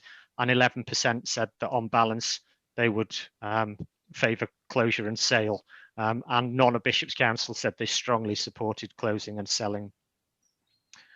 And just to be clear, in reaching that recommendation, the council picked up on the point that's in the paper about strengthening the relationship between the diocese and Rydal, or strengthening the relationship of Rydal within the diocese, and strengthening the accountabilities to the diocese for its contribution to the vision. So those votes were sort of, in a sense, in some people's minds, very much conditional on that work being done. And given the outcome of the Bishop's Council conclusions, we have started to do some work on that. Thank you, Derek. I hope that provides an objective view of the background to the considerations today. So with Chris's permission, maybe I could now invite Peter Yates, a member of the Rydal board, to speak. Before you do, Derek, I think Gillian Troutman has a question, which I presume is for you. Okay. Yeah, just very quickly, where does the hydro scheme sit in this if we did sell? Just for clarification. The sale price for Rydal that we had a formal, we had a valuation of Rydal. The sale price was excluding the hydro scheme. So one of the complexities around the sale, because we wouldn't want to dispose of the hydro scheme because it's a really good investment, the sale would exclude the bit of the site where the turbine house is. and would it would have to be sold with rights of access to the turbine house and then across the site to the intake, etc. I mean, that's one of the reasons why a sale would be complicated, because you'd be offering someone a site with a little island in the middle of it that you weren't including. Yeah. Okay. Thank you, Julian. So yes, at this stage, if we could invite Peter Yates to address us. Peter is a member of the board of Rydal. Thank you, Chris. I know that many of you will have known Rydal Hall for many years. So this is the perspective of a relative newcomer. I joined the board in 2018 after the 2017 restructuring and the appointment of new management. And it's fair to say there's been a lot to do. And we are stewards of a unique and rather wonderful place. It's a place of God's blessing, refreshing, recreating, restoring. And it's also a place of vocation, with space to listen, to reflect, and to respond. However, on the Rydal board, we're definitely aware of the serious financial challenges faced by the diocese, and we do acknowledge that the DBF simply can't afford to accept the risk of repeated calls for funding. So we had to answer two questions. Are we adding missional value, and are we financially viable? So first, we've been working to confirm that Rydal is an integral part of the diocese approach to delivering its vision and strategy. You all have our paper, and we can see a clear role as a model of the vision and as a resource in building and leading engaged mission communities. When Chris gave us a preview of the 4 strands of vision, the alignment was immediately obvious. And as you can see here, each theme has been developed into tangible approaches for the Rydal board to follow up. So on the first strand, this is a place where guests are encouraged to join in a regular daily pattern of prayer and worship. Quiet times to listen, and in time to respond. We recently heard from a former staff member whose vocation became clear at Rydal and is now a missionary in Italy. It was the daily pattern of prayer, the quiet of the lakeside, the pastoral care. These things are so important, and to many others as well. On the second strand, I don't know why, but when it comes to speaking boldly, somehow it's just easier and more natural to talk about our faith at Rydal than in many other settings. Amanda, our general manager, she will talk with guests just about normal everyday things, and they'll open up, share things, and then maybe say a prayer together in the chapel. And when it comes to tread gently, I hope the alignment is self-evident. As Richard told me, we're not just carbon neutral, we are carbon marvelous. But building on this, I like to see us hosting events and training at Rydal on achieving net zero, qualifying for Eco Church Awards, that sort of thing. And on the fourth strand, well, I wouldn't want to overstate our role. We're unlikely to be the initiators of Christian social concern issues, although we'll certainly host meetings and conferences. But on the other hand, the NHS staff breaks we hosted at the end of last year, the Christmas house party for older single people, they'd have been alone otherwise. We can certainly care. And Amanda has been overwhelmed by the feedback. So as a brief summary and a bit of background, you have the detail in your papers. And secondly, we've examined financial viability and produced a 5-year financial plan for the DBF. This shows that Rydal is able to cover its costs with a small surplus. And it's not out of the blue. It's built on the steady turnaround activity since 2018, the focus and success in marketing, and the healthy bookings going forward. Most importantly, it's now been independently endorsed by the Lancaster report. So it isn't just coming from the Rydal board. But we're aware of the doubts, and we should face up to these directly. The first doubt is about ongoing risk.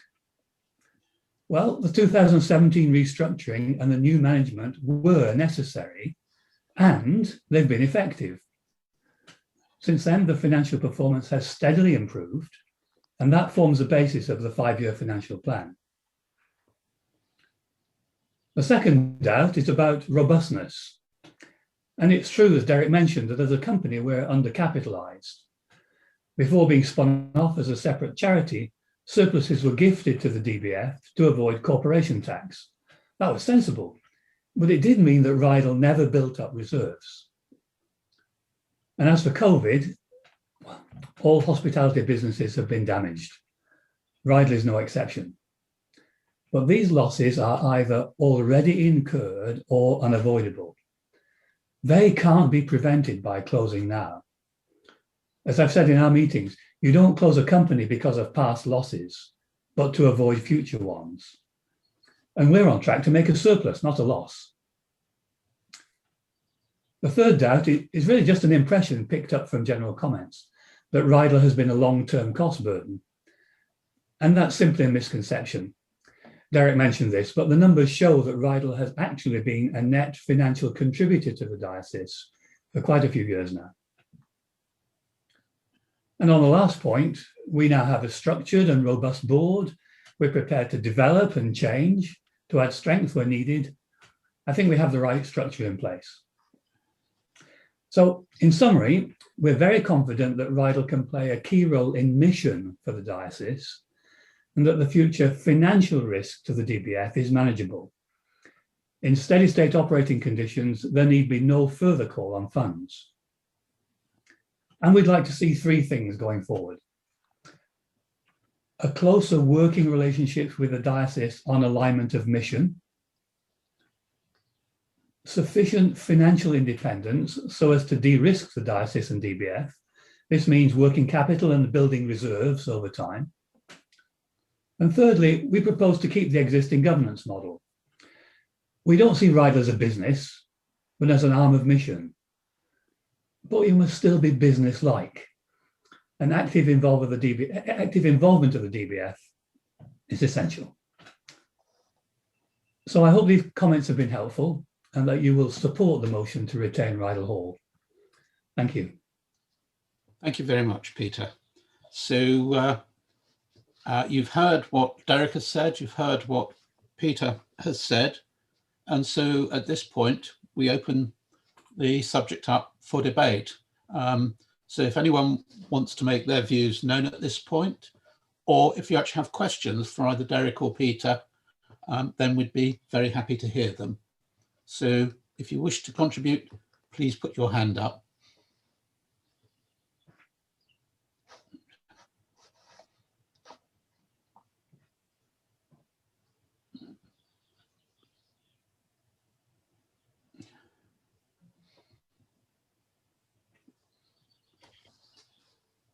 Well, at the moment, we seem to have rather I see one hand up. Derek.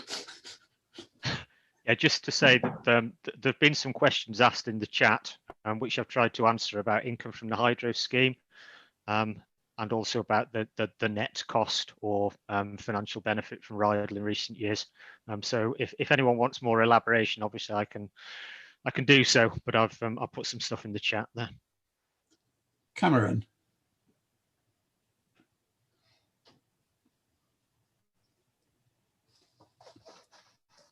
Cameron, I see you've got your hand up. Yeah, sorry, Chris. Everybody just froze for a moment. I couldn't work out whether it was me or something else, but it was obviously me. Just wanted to make 3 brief points. Obviously, I was chaplain at Rydal Hall for 11 years and was part with us to Galbraith of the renovation and working on the development of Rydal Hall over 2004, 2005. Just like to say that it's important that we recognise the long-term value of Rydal Hall.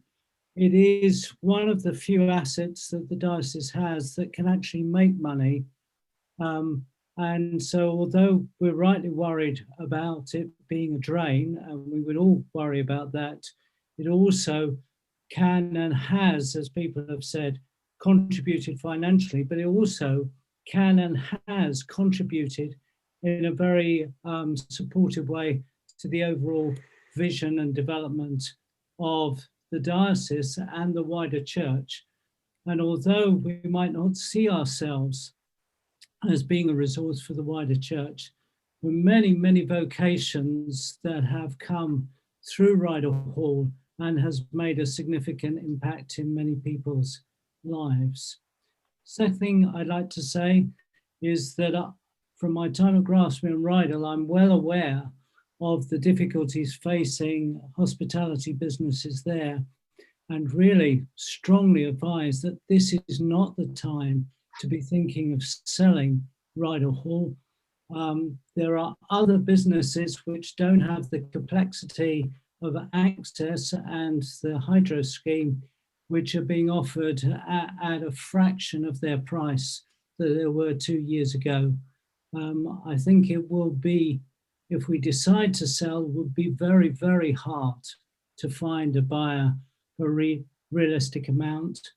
And the third thing I'd like to say is that this is not a once and for all decision if we decide to stay with Rydal Hall, and that's probably therefore the more cautious and prudent decision, and that Rydal should be given a chance to show what it can do and to fulfill the vision that has been presented before us. So I would strongly support the motion to retain Rydal at the moment, whilst at the same time accepting the need for regular reports to the Bishops' Council as to progress and to further development.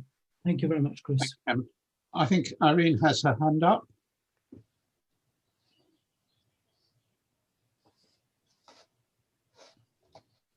There we go. Sorry, thank you. Can I just say that I totally endorse everything that Cameron has said. I think it would be absolutely a huge, huge disaster if we got rid of Rydal Hall. We must keep it. I know that we're all going through difficult times at the moment, but they won't last forever. I took the point, I think it was Derek who said that it would fund X number of priests for ad infinitum, I think. However, that is something that we really do need to focus on when we're talking about money in the diocese, to enhance and continually enhance the coffers of the diocese. We must have priests in parishes, and that is one of the main ways of getting congregation to build up and bring their money in. And we have to really, really focus on that and stop, in my opinion, wasting money on some other things. But yes, keep Rydal Hall. Cameron is absolutely right. Thank you. Thank you. Vernon, I think you wish to come in here. Thank you, Chris. I'm sorry, I seem to be having Zoom problems this morning. I want to speak in favour of keeping it. On one level, I'm rather reluctant. On another, I think Rydal is unique for us as a county in terms of enabling our mission within the national park, in terms of the environment, in terms of ecology, and of creating a spiritual space. I think it enables us to engage with, as Bishop Emma said when she spoke powerfully about the vision earlier on, with those organisations outside of the county. We had outside the diocese, we had a very constructive meeting with Cumbria Wildlife Trust last week as a small environmental group. And again, it just gives us links into the wider county outside of the church. So I want to say, yes, we should keep it, but we should have a regular report to ensure that not just financially, but also in terms of its contribution to the mission and ministry of the wider diocese, it is actually stepping up to the mark. And to reinforce what Cameron said, that saying yes now is not saying yes in perpetuity, but it's given Rydal a chance to be a place for both mission, ministry, and spiritual input. Thank you. Susie Wood, I think you've got a question or a comment.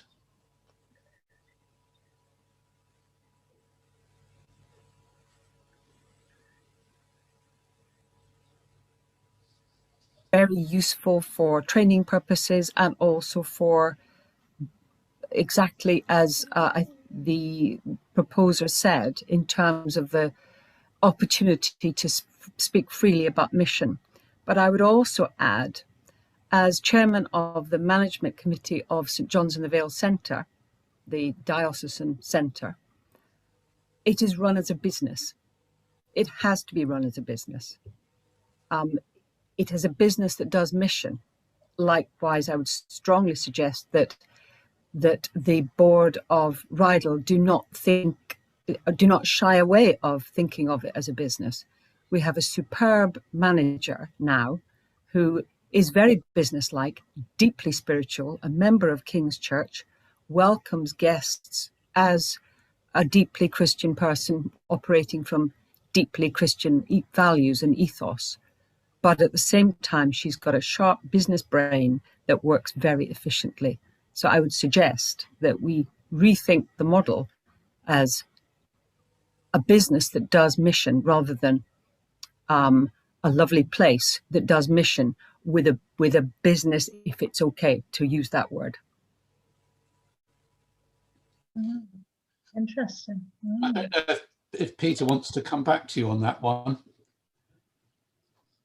Well, it's an interesting concept. We've certainly debated both these things in each direction, and there's no doubt that we are business-like, and we have some strong business background on the board in Rydal, and perhaps in the last couple of years, certainly since the restructuring, we spent too much time on business matters and too little time on missional matters.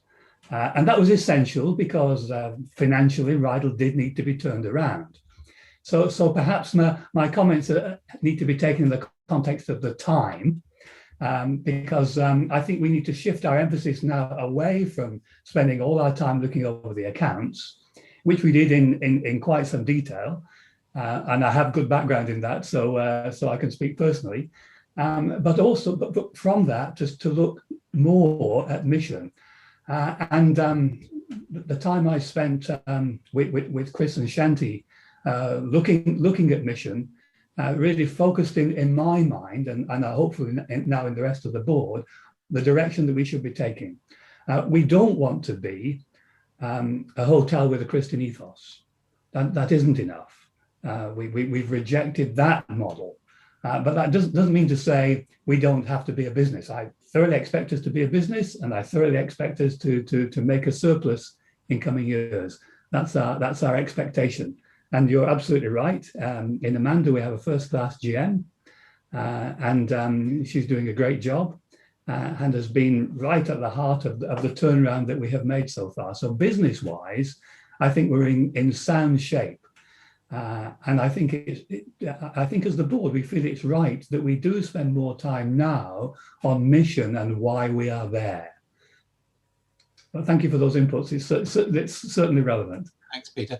And I think Jim Johnson has a question or a comment for us. Yeah, some of you may be wondering, in fact, how we got to this point. Go back a couple of years. We were looking at continuing drops in parish offer, continuing pressure on ministry appointments. It was going downhill. What can we do to rationalise what we do in order to create more funding for ministry, because it isn't going to be coming from the parishes? So that was the profile. And we looked at Rydal, and we dug out a valuation that was done about 12 years, nearly 13 years ago now, by Clark, Scott, Harden and Partners. And it showed that at that time, they reckoned the whole caboose was worth about 12, 13 million pounds. And so we added a bit of inflation to cover the last 12 years. And we thought, gosh, we're sitting on quite an asset here. What's it making? And at that time, it's true to say that it had rather lost its way. It had had one or two managerial upsets. It was kind of looking for a purpose, I think. Well, it thought it knew what its purpose was, but it certainly wasn't covering its face with glory. And since then, of course, we've had COVID, which we couldn't have avoided. And we've appointed Amanda, and I've been to a couple of their board meetings, and I've been impressed by the quality of the board that sits around that table. And they've got focus now, they've got a purpose, and we had another valuation done by Carter Jonas, which of course, instead of putting an inflation-linked 12 million onto the table, gave us anything between 3.7 and 4.3 if you can find a buyer. Well, that kind of caused a sharp intake of breath, and at the same time, it was obvious that Rydal was turning the corner. And so that's how we got to where we are. And what looked like something that really was needing to be sold to reinvest the proceeds in core ministry became something that actually wouldn't realize a great lot, would give us a lot of problems if we decided to sell it. Could we sell it? We didn't know, etc., etc., etc. So the whole thing turned completely upside down, which is why the Bishop's Council agreed as it did that you know, in the circumstances, let's give it the benefit of the doubt. Let's run with it, because actually the benefits of doing the opposite are not huge. Thank you, Jim. I think Carl Carter, you've got a question or a comment?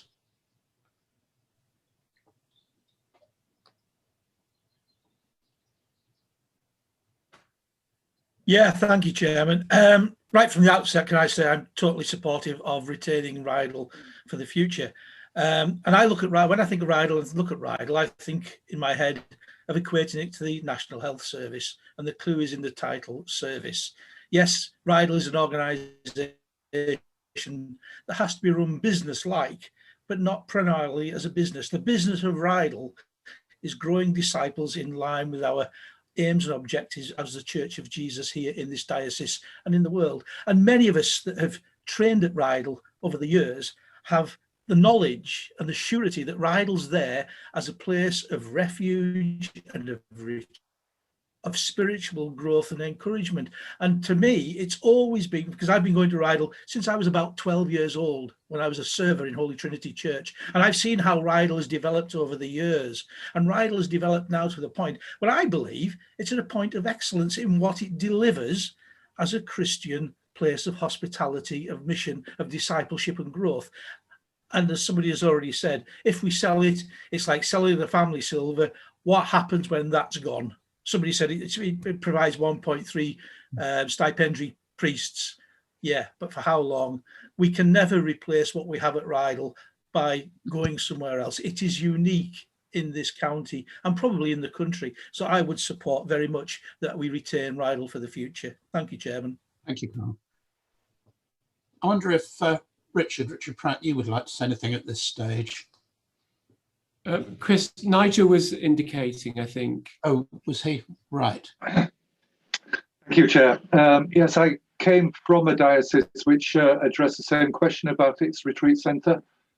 This is going back some time, and their decision was to close their retreat and conference centre and to invest the money in a fund, which was then made available to people who might want to go on retreat or for the spiritual benefit. And I don't think what the diocese realised at the time was just what a hole it would leave in terms of a place of gathering, a place of resource. And my past experience would lead me to vote in favour of retaining Rydal, because I think it brings benefit to the diocese, which we can't actually measure. But once it's gone, you notice it's gone in a way, and basically it's very difficult to replace in that kind of way. So just it's a really valuable resource. I think my only concern would be, for many people it's brilliant and they make good use of it, but I'm sure there are many people in our parishes up and down the county and across the mission communities who have very little contact with it and aren't aware of what's available, or perhaps aren't able to access what's available. Thank you. I think that there was a key point there in terms of it being an irreversible decision. If we close it, we've really lost it for good.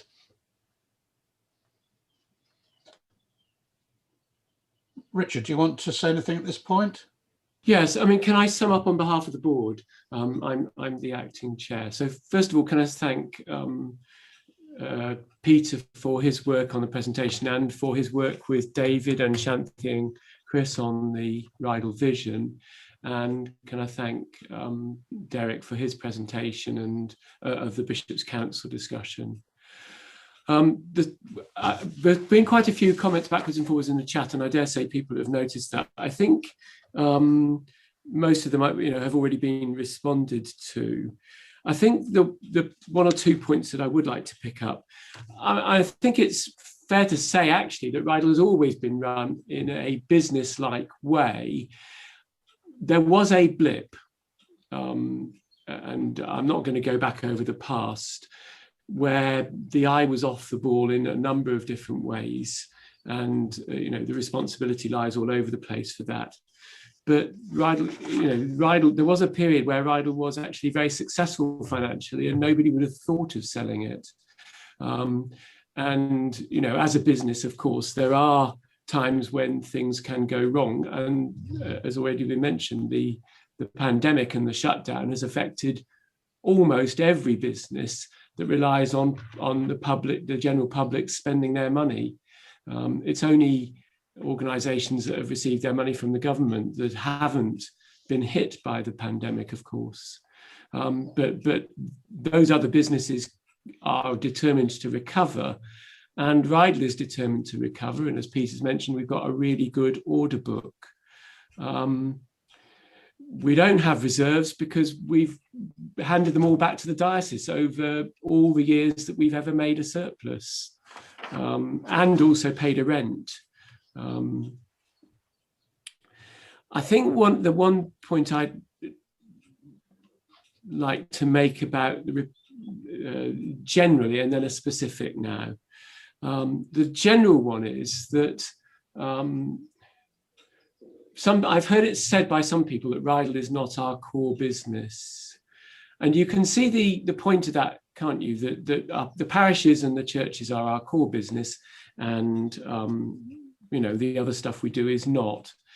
But I'd want to resist that, because I think that as soon as we say God for all and really mean it, then our parish churches are not the only bit of our core business. There's also all of our schools and the huge reach that we have to all sorts of people who don't come across the threshold of our churches. There's also what we're called the op shops, and are now called Resource, a really fantastic innovation that I hugely support, which takes the church beyond the church. And I think Rydal is part of that. So I think Rydal is our core business. Derek's mentioned the 40,000 visitors we get who buy things at the tea shop. There's probably another 40,000 on top of that who come through the grounds but who do not buy things. So that's 80,000 people, plus the 5,000 in the hall, plus the campsite, which we haven't counted in those numbers. So there's an enormous opportunity for us to really make God for all a reality, the for all bit of it. So I beg your pardon, Lee, what did I call them? I obviously didn't, I got the name wrong anyway. They are called Restore, but they're really fantastic anyway, whatever they're called. So I think we need to think widely about what our core business is. The specific I want to pick up on is the reporting. So the Diocesan Board of Finance Committee gets Rydal's minutes and accounts at every single meeting. The bit that's probably been less present and that we're working on is a report to Bishops' Council and to Diocesan Synod. And we're thinking about either an annual or biannual report. But what Rydal would really like is a two-way conversation about the vision. If it's just a reporting, it's a very static sort of report, isn't it? That doesn't actually, it's not living, it's not rich. And so we're looking for how to make it a rich and really lively conversation where the diocese can say to Rydal, we'd like you to do more. We'd like you to focus more on this, or that hasn't worked as well as you would have liked and we would have liked. Or, fantastic, that was a really innovative thing to do. So our pitch is that we want more financial independence so that we can be more business-like, that we want to be much more closely aligned missionally, and that the heart of that is not just reporting, but a conversation, and that the governance remains pretty much as it is because we think that that's about right at the moment. So that's our pitch, and thank you for listening. Thank you, Richard. And I think at this point, I see no hands up just at the moment. I'd like to pass across to Bishop James to provide us with his view on what he's heard and his views on Rydal, and then to move the motion. Thank you very much indeed. Well, let me begin, Synod, by putting my remarks in the context of my own love for and passion for Rydal. I've been involved with Rydal over the years. I've been in the diocese 18.5 years now. And the very first thing that I had to do when I arrived in 2002 was chair the garden restoration project. The garden was in a really bad way at Rydal then. People couldn't actually go into it. All the concrete had concrete cancer, and all those balustrades, interestingly made out of concrete. And the garden was actually dangerous. So we had to raise nearly £1 million, which we, to my amazement, managed to do in 9 months for the gardens. I thought we'd be lucky to get 2 and 6 at that time in the old money. But it was the time of garden makeovers and all the rest of it. And that was brilliant. The Thomas Mawson garden was restored. And then as chair of Rydal Board for many years, I was engaged quite closely and at first hand with the planned refurbishment, you know, all the rooms en suite, the development of the tea room, the upgrade of the youth centre there, and the camping facilities, award-winning loos, you may like to know, there at Rydal Hall, the introduction of pods and yurts and all the rest. And I think it's not an exaggeration to say that over the last 18 years or so, despite ups and downs along the way, and we've been reminded of those, the place has been transformed financially, spiritually, and physically. And I spent a lot of time there one way or another. Some people think it's my sort of second home, and I love it. But even so, when this issue came up for discussion towards the end of 2020, in the context of the pandemic-induced financial situation, even I, with all that love for and contact with Rydal, began to have doubts about its future sustainability. I listened to all the arguments for and against keeping it, and I found myself wavering. It was very difficult at that stage to discern the right way forward, and I wasn't alone in my uncertainty. And that's why, as we've heard, a decision was made by Bishop's Council to defer a final decision until this synod. And in the meantime, to monitor the financial situation, to do more work on the vision and strategy for Rydal as it relates to the renewed God for All vision, and to check out a future business plan and financial prospects. And this, as I think we've heard this morning, has proved to be a wise decision. And I'm hugely grateful to everyone who's worked so very hard over the last few months to produce the documents that we've received with our Synod papers. I'm also very grateful to everyone who's spoken, often with real passion, in this debate. Bishop's Council has discussed the whole issue at length, and after a lot of thought and prayer, I've been particularly struck by a number of things from the discussion there and from the discussion this morning. And I'm very grateful to Derek for his balanced presentation of the pros and cons at the beginning of this debate. The things that have particularly struck me have been these.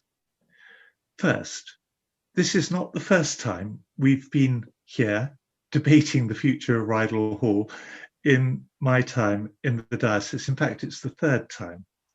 On both previous occasions, we kept our nerve and we did not regret it. When I arrived here in the diocese in 2002, Rydal was costing the diocese a small fortune, well, actually quite a big fortune every year. But as we've heard, over recent years, it has been a net contributor.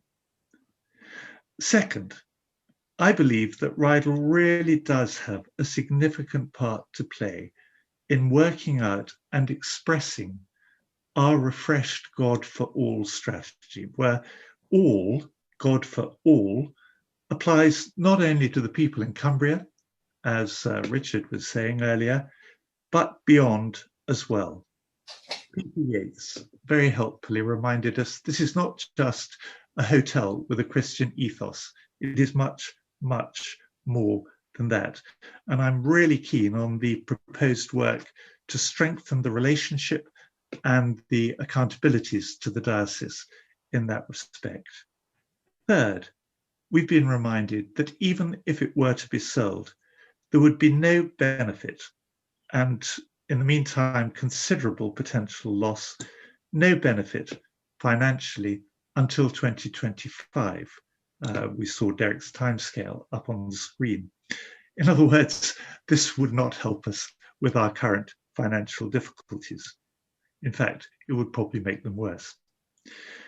Fourth, even then, in 2025, the benefit would be fairly minimal in the overall scheme of things, and Jim explained that very helpfully, I thought.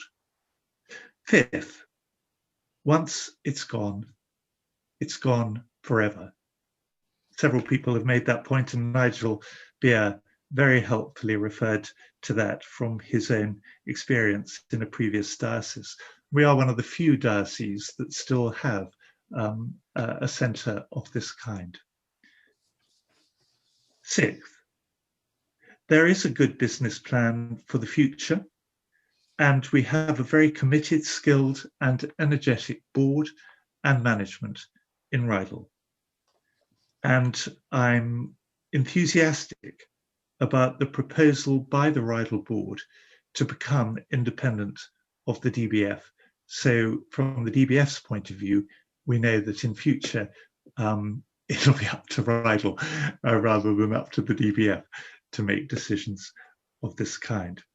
So for all those reasons and others, I now feel confident about absolutely supporting the motion from Bishop's Council, which I will now repeat, and I'm very pleased to move.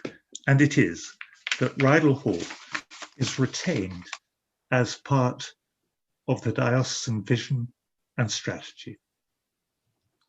Thank you, James. So we can now move to a vote on that motion.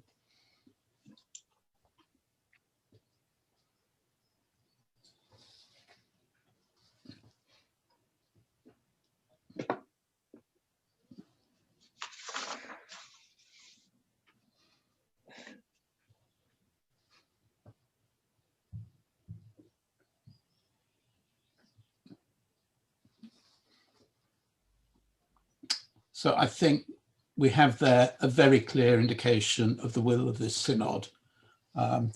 We have 96% of people in favour of retaining Rydal. We have 3 abstentions and no one has voted against it. So I think that gives Rydal a very clear mandate. So thank you everyone for taking part in that. We've caught up a bit of time. So it's now just coming up to 12:05. So this is the point at which we will be taking our planned lunch break. As we've caught up a bit, I'm inclined to give people another 5 minutes. So can we please resume at 1:40? So that's in 35 minutes time. If we resume at 1:40, and hopefully then we can get to the Diocesan Board of Finance meeting either on time or slightly early. So I'll see you in just over half an hour. Thank you. Well, welcome back as we turn our attention to living in love and faith, Christian teaching and learning about identity, sexuality, relationships and marriage, and in particular, what we're being called on to do in the diocese over the next few months. This item to be introduced by Canon Cameron Butland. Over to you, Cameron. Thank you very much, Chris. Dave, could I ask you to, thank you very much, and I'll put my presentation up.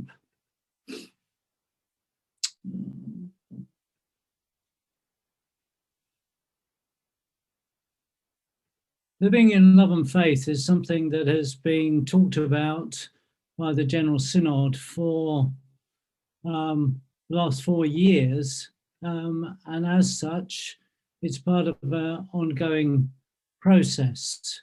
So my role today is just to simply tell you about where we've got to, and perhaps answer some questions that you might have.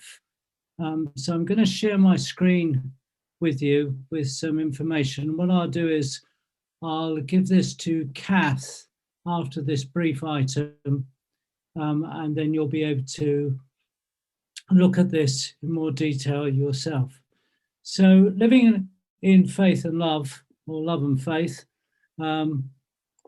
is a document, and this is the symbol. So where you see this symbol, you'll know that this is to do with this document.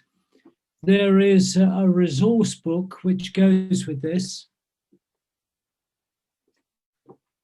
And here is a copy. There is a copy in the Bishop's House for every SSM and every stipendiary clergy. Bishop has bought a copy of the book. It is a substantial book, as you can see from the size of it. It's nearly 500 pages, and it has a lot of resources within it. The Bishop is keen that every parish should have the opportunity to see these resources and share in them. There are lots of references in the book, including to a study guide which PCC or a deanery or mission community could look at together. At the moment, all these books are piled up in the Bishop's office. We haven't been able to distribute them because of the pandemic. But the plan is that I'll take 11 boxes of the books to the cathedral for Maundy Thursday, and they'll be on a table there with each deanery label on it, and the deanery representative can pick up their box of books to take back and to distribute however they want to locally. So what is Living in Love and Faith? Well, it is a resource which has been produced by a wide range of people in the General Synod, and this second paragraph on the slide is the important one from our point of view. The bishops of the Church of England invite worshipping communities across the country to use the LLF resources to learn together during 2021. They hope that congregations will consider learning together with people who have different perspectives and lived experiences. They hope that deeper relationships between people who differ in their life experiences and perspectives will be forged as a result of learning together using the LLF resources. The important point, therefore, to get across first of all, is that this is a resource for people to discuss. It's not a paper or a book for a resolution. So what people are being asked to do is to discuss and engage in the material and take it seriously and deal with it respectfully of all the different viewpoints. And then the House of Bishops themselves are going to look at this whole area again from 2022 onwards. There is no timetable for any decisions, and indeed there are no resolutions at all. So why should we engage with it? Well, learning together as in these resources gives an opportunity for us to look at this material again, which is very present in our society, and it's important that as Christ's disciples we are trying to engage in this. Now this third paragraph here explains how we're going to do this in the Carlisle Diocese. You may have heard of other dioceses who have asked parishes to do a formal response by this summer. This is not what we're doing here in Carlisle. Equally, you may have heard of Liverpool's, I think the closest example of diocese that has had a study day. We've used the experience of the discussions that took place in the Methodist district over the last year to think that actually local communities are best placed to have these discussions and to look at these materials. So to this end, a copy of the Book of Resources has been purchased and will be widely distributed. Secondly, a facilitation team is being set up and I'm coordinating that. And the people who are the members of the facilitation team are not people of one particular view or another. In fact, I haven't asked people what their particular views are, but rather they're people who have experience of mediation and facilitation, helping people to talk about these things. And if you contact me after Easter and want to use the members of the team, then we can arrange in the diary a program of meetings to do that. Our congregations and communities are so diverse. There is no single model for using these resources. So you might like to use it in your PCC for initial discussion, then follow-up discussion, and you might want one of the team to come and lead the issues. You might want to do it across the mission community. And of course, our ecumenical colleagues in their different ways are involved in these discussions as well. It may well be that you'd want to do it in a deanery or in a group of ministers or in house groups. There are lots of different ways to do this. The suggestion that we're making, though, in this diocese is that this discussion is better delayed until a conversation can happen in person. Different people have different views on this, but it's significant that the Methodist Conference has delayed for any further discussion on these issues during the current pandemic and won't be returning to discuss this until 2022 because they feel it's a whole area of discussion that you can't discuss adequately if you're not meeting face to face. And the last thing to say is that nationally there's a group that's been formed under the Bishop of London. There are loads of resources online through the Church of England website. And the important thing is that we're encouraged to engage and to listen to one another, to explore the possibilities. And if you want to express a view, perhaps express it to the new members of the General Synod who will be elected later on this year and who can represent your views. That's all I really have to say about this, but I'm quite happy to answer questions. Does anyone have any questions they wish to put to Cameron on the subject?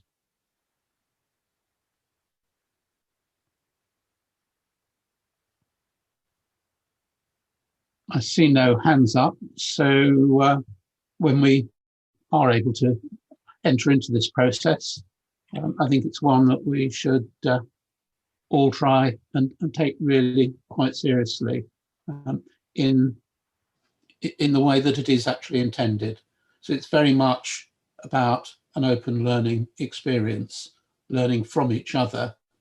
It's not an opportunity to try and ram our views down everyone's throats. So it is a time for discussion and learning. So moving on to item 12, we'll be looking at the work, item 11, to look at the Clergy Covenant for Wellbeing. This item was going to be introduced by Shanti, Chair of the House of Clergy, but unfortunately she is indisposed today, and so we'll be going back to Cameron to take this item. Cameron. I think I should rename myself Chris Super Sub, the one who stands in. I think that's. I don't have a presentation to show you, but I'll just say a few things. And once again, just opportunity to ask any questions. The Clergy Covenant for Wellbeing was a result of a group that were looking at the terms and conditions of clergy and came to a much wider view at the end of their discussions, and they produced a report and a statement and decided a covenant which was approved by the General Synod in February 2020 to go out last year to all dioceses. Obviously, the pandemic hit immediately afterwards, and so its launch has been fairly muted, it should be said. Some dioceses have really pushed on with the Clergy Covenant and have a person responsible and a lot of information on the website. We took the view that actually parishes and clergy had an awful lot to deal with anyway this winter, and perhaps it would just be one more thing to look at. Also, we felt it was better in many ways that it would be seen in the context of local leadership, both clergy and lay, because some of the issues relating to clergy are exactly the same issues that lay people find in local leadership in parishes and deaneries. And so this is all coming under the new Director of Ministry who's been appointed, and the whole area of well-being and local leadership being resourced and supported are there. There are various documents available on the Church of England website to download. There's a paper of covenant questions for local churches, PCCs and deaneries to discuss.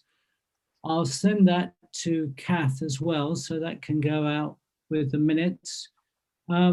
Just to tell you some of the kinds of questions that are asked of local parishes. What do you expect of your ordained ministers? How realistic and reasonable are these expectations? And have you ever had a discussion in your PCC? How do you encourage your ordained ministers to give the best of themselves in the care of others? How can you help ordained ministers to spot or avoid developing unhealthy patterns of work or ministry? Perhaps sending emails out after 11 o'clock at night would be a self-defining way of spotting that. How do you support the ministry of your ordained minister or their families if disability or health problems limit what they are able to do? How do your clergy know you care and are concerned for them? Do you ever discuss that in a church meeting?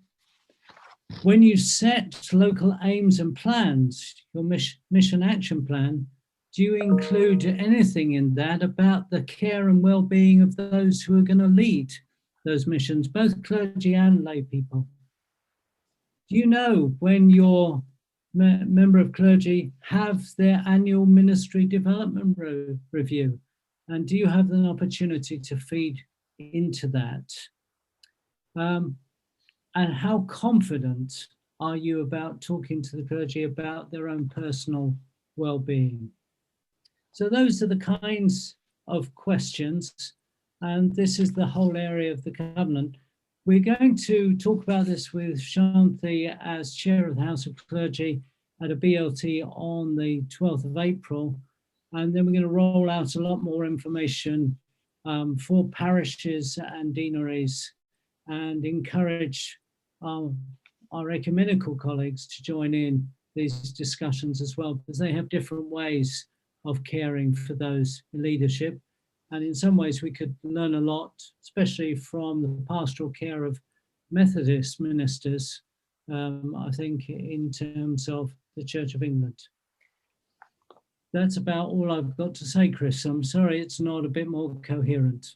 Thanks, Cameron, for that and for stepping in at the last minute. Are there any questions to Cameron at this point? I think in that case we can let him stand down because there's not much else for him to do until item 15. Thank you very much, Chris. Okay, so we now move on to item 12, and we'll be looking at the work of General Synod, particularly important at the moment because later this year we will be looking to elect our General Synod representatives. So Ruth Crossley will lead on this item, but with some input from other current members of General Synod. So over to you, Ruth. Thanks, Chair. Good afternoon, Synod. And usually for this slot, we produce a paper. And on the agenda, I noticed that this agenda item is starred, which means there is a paper. But please don't go looking for it because you haven't had one this time. Normally in that paper, we highlight for you those things from past General Synod meetings that may be of interest or concern to us in Cumbria. But today's input is going to be just slightly different. No paper to distribute. I'm sorry if you missed that, but something more of an advertising campaign. This year, as Chris has already said, we'll see an election of a new General Synod. And it is the whole church's responsibility to take part in that in some way or another. So how can you help? Well, you can help by getting the message out and by encouraging people to stand for the General Synod elections that will be coming up. We need clergy and lay people who will be committed to attending General Synod, reporting back and getting involved in some way or another. We'd like you to spread the word to people on the ground that it might be a role for them. Our hope, as those who might be retiring from the positions of being elected for General Synod and not standing again, is that we might have some less grey heads from Cumbria on Synod come November. But first, just a sample of what some present members have gained from their time on Synod. I'm going to hand over to Valerie Hallard. Sorry. Thanks, Ruth. I wanted to say that I've been impressed at the quality of the debates on many social and environmental issues. These debates often come to General Synod from deaneries via diocesan synods, gathering evidence en route. There is then the opportunity to learn more during the debate from other members who may have specialist knowledge or other local experience. For example, a motion in support of the NHS was started in Solway Deanery and via this synod was presented by Bishop James at General Synod during this last quinquennium. At last month's online meeting, we received the Archbishop's Housing Commission report, which, as well as influencing national policy, will provide opportunities for local churches to start addressing local priorities. The Church of England is taking a lead on the issue of climate change and its impact on the poorest. The Transition Pathway Initiative, known as TPI, was launched with a debate as to whether the Church should immediately divest from companies trading in fossil fuels or use the weight of their investments, along with other TPI partners, to influence the companies to develop zero carbon policies and adapt their business to achieve the Paris Climate Accord. The latter approach was approved with careful caveats and time limits. Debates on diocesan synod motions have led to the setting of a challenging target for local churches to achieve carbon zero by 2030 and to central investment in tools to support this. Younger members of General Synod provided some excellent input to these debates, and I would like to encourage everyone to look to young leaders in our diocese and encourage them to stand for General Synod. Thank you. Now hand over to Stuart Fife. Thank you, Ruth. The way that I feel I've made the biggest contribution at Synod is actually not through the debates, where you can feel like a very small cog in a very big wheel, but actually through committee work. Members can be invited to join a committee or put themselves forward, and this allows you to make a far more in-depth contribution in a particular area of interest that suits you. Some of these committees are time limited. So Chris is going to speak in a moment about legislative committees, and I've sat on committees that review various bits of legislation. I've also recently been co-opted onto one with some very august theologians, far more august than me, looking at the administration of Holy Communion across the church. And then other committees contribute to the ongoing work of the wider church over a long-term period. So over the last 5 years, I have been appointed to the Rural Affairs Group, which helps to form national policy on rural matters and supports the work of the National Rural Officer in promoting best practice in rural ministry. We also scrutinise government rural policy, and we have a number of members of the House of Lords on the committee. So we can feed in questions and even amendments to bills straight into Parliament. And notably, we did that on the recent agriculture bill and also on various aspects of the Brexit legislation.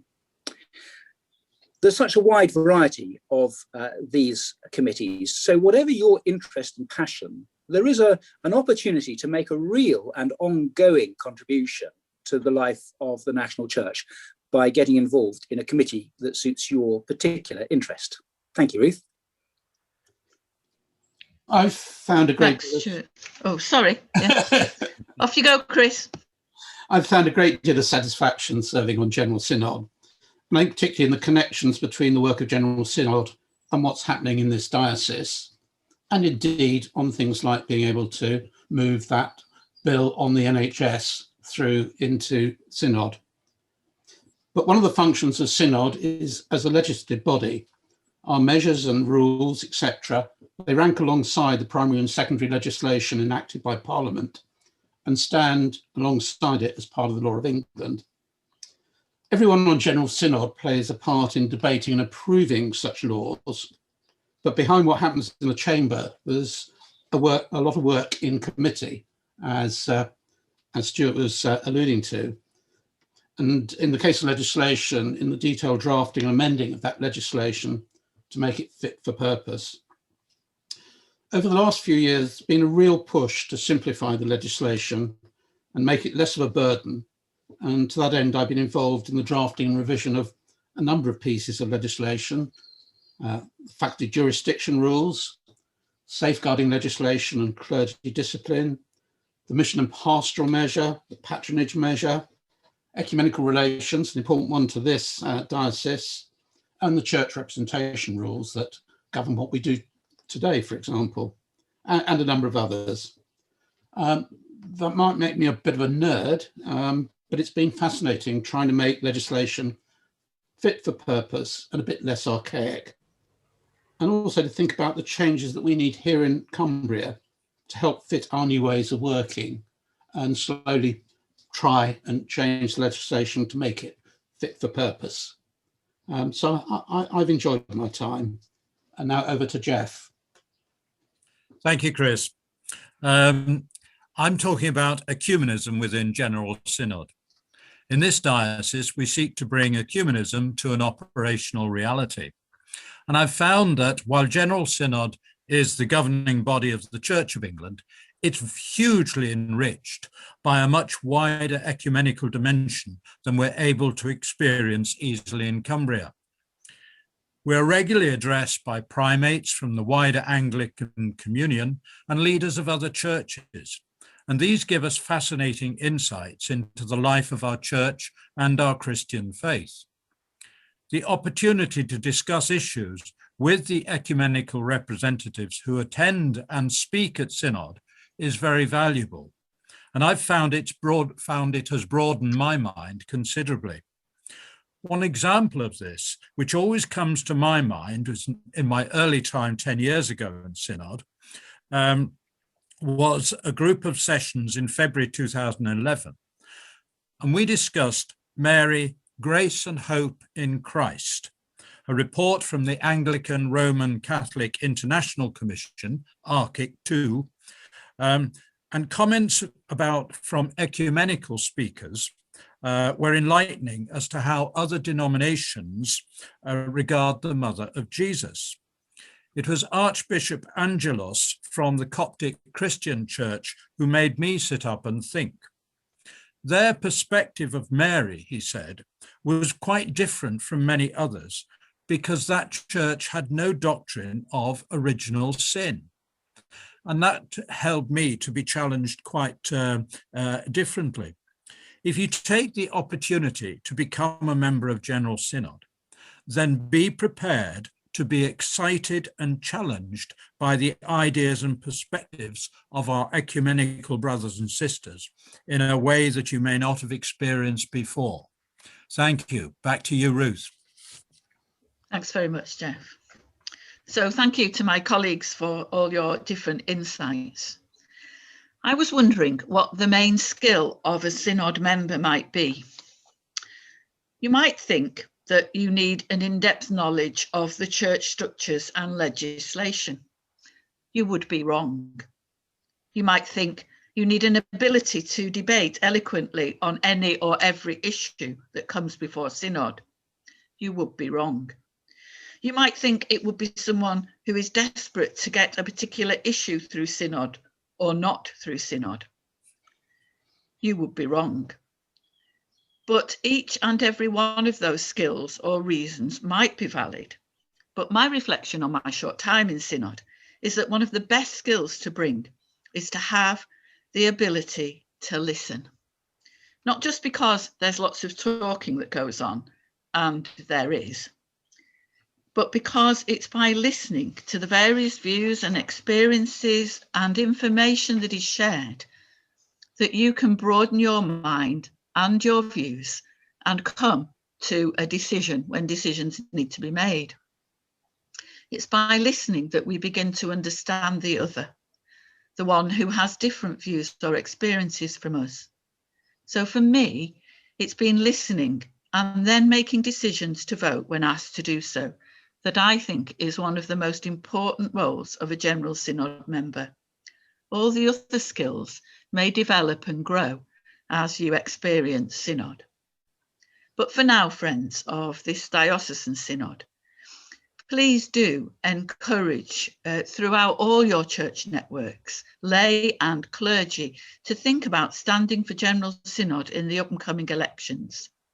Please, please get those Deanery Synod seats filled by lay members of Deanery Synod, because they're the ones that will be voting for the lay candidates for General Synod come the summer. It's really important. And finally, please pray for members of General Synod in these final months of this extended quinquennium, and pray for those who would stand in elections here and throughout the Church of England this year. Thank you for your attention and for listening. Thank you, Ruth. And as one of your fellow representatives, can I really just endorse what you've just said about that need for listening and the fact that the representatives are representatives of the whole diocese. We're not there to represent any one particular faculty, other than, I suppose, the fact that members of the House of Laity may be more representing the laity, and similarly with the House of Clergy. But it's important that we are representative of the diocese as a whole. Thank you. So we now move on to item 13, but we won't be spending long on it because we've had no Deanery Synod motions. And similarly on item 14, we've had no private members motions. So we can now move quite swiftly then on to item 15 and to questions. As I indicated under matters arising, we've had two sets of questions submitted. You should find them on the order paper, it's paper F. The first set of questions concern the need for parishes to reaffirm their support for the Covenanted Partnerships in Extended Area, or CPEA, the basis for Cumbria as an ecumenical county. These questions will be taken by Cameron Buckland. There will be an opportunity for those who submitted the questions to ask a supplementary. Thank you, Cameron. Thank you very much, Chris. Everybody's seen the written answers, so do you want me to briefly go through it, or do you want me to? I think that would be useful, yes. Yeah. Basically, the two questions that are there raise similar sort of area, and they can best be summarized, but I mean, equally, you can come back to me on this. In three areas. Why is there a need for PCCs to sign up for a further 5 years? What impact has the CPA had, and what are the implications if they do sign up? And so what are the implications if they don't sign up for a further 5 years? Why is there a need for PCCs to sign up? The reason is because when the CPA was introduced as a legal instrument in November 2016, that instrument doesn't need to be renewed. The bishop has signed it, and it's a legal document, and it rolls on until it's revoked or cancelled. The CPA gives general permission for PCCs to sign up for it, to allow ministry by other denominational ministers in areas such as shared worship. It doesn't affect the PCC's legal rights in any respect, but it does take away the requirement for the PCC to write seeking the bishop's permission on each and every occasion that there is shared worship and a minister from another denomination takes part in that act of worship. It means that PCCs can go ahead and plan regular acts of worship without that constant worry about breaking canon law or having a complaint made against them. So the CPA should be understood as an enabling instrument which offers some protection to PCCs and clergy and encouragement to mission community leaders. Acceptance of the CPA is limited to 5 years by each individual PCC. And it is for this reason that the bishops wrote asking everyone to renew their agreement for the next 5 years. Having said that, the CPA will remain in force whether many or few PCCs agree to accept it for the coming years. But PCCs are being asked to send their returns, and it's a very simple return, yes or no, to James Brunskill at Church House, who will collate a list for use by Bishop's House, Church House, and Diocesan Registry. The only reason for maintaining a list is so we know who has general permission and who would need to ask for individual permissions. What impact has it had? Well, it has a practical impact in that it enables you to do all these things, but it also has a symbolic one. And unfortunately now, symbolically, if PCCs don't renew it, it will be a strong statement to our ecumenical partners in those areas of perhaps an unwillingness to take part in the ecumenical vision.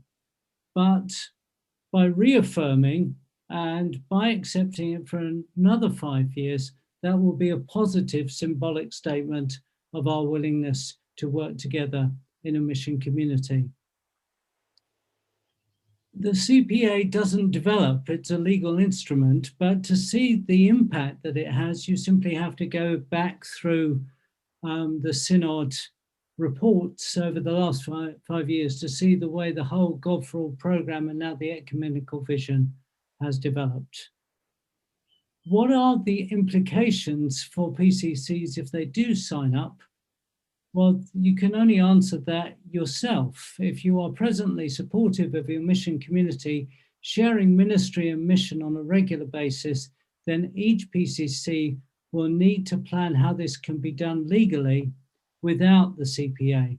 The simplest and easiest thing is to accept the CPA for another 5 years.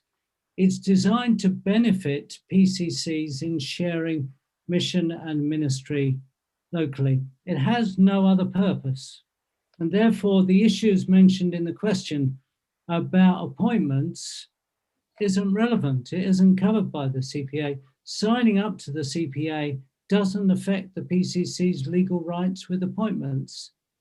Indeed, signing up to the CPA now doesn't commit the PCC to a further 5 years. You can withdraw at any time. It is a maximum term rather than a commitment for the next 5 years. And then at the end, I've just put this, what I hope is a helpful analogy.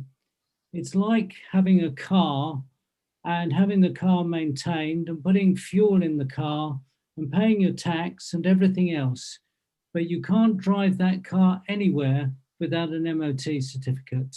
You have to apply for the MOT, and the MOT lasts for a certain length of time. And when that runs out, then you apply for it again. In the same way, your parish might want to engage in local mission, might have the funding, might have the resources, but you need the permission. The CPA is an ecumenical MOT. It gives you a period of time for you to work together locally for mission. If you don't have it, then you're going to have to write to the bishop every single time you want to do something, which is the equivalent of applying for a new MOT on your car every time you want to go to the shops to buy some bread. Happily answer questions. Thank you, Cameron. Yes, so there is space here for Bob Baird to ask supplementaries if he wants to. I would like to just comment. Thank you very much for your answer. If I understand you correctly, Cameron, what you're saying is that the CPA there for the diocese as a whole is there permanently, that it's the parishes that have to renew their view. I have to admit, we weren't at all clear about that, and that's a very useful point. Thank you very much. That's correct. What the concern was in part was, did this indicate, the fact it had to be renewed, did it indicate that perhaps the relationship between the different denominations wasn't perhaps working as well as it needed to, or there needed to be some additional work done with it, or whatever? But I think you made it very clear that relationship is there, it's standing, it's permanent. Yeah. Thank you. Yes. Yeah, thank you. Thank you, Bob. Okay, so the second set of questions were submitted by the Reverend Charles Hope, and those will be taken by Bishop James.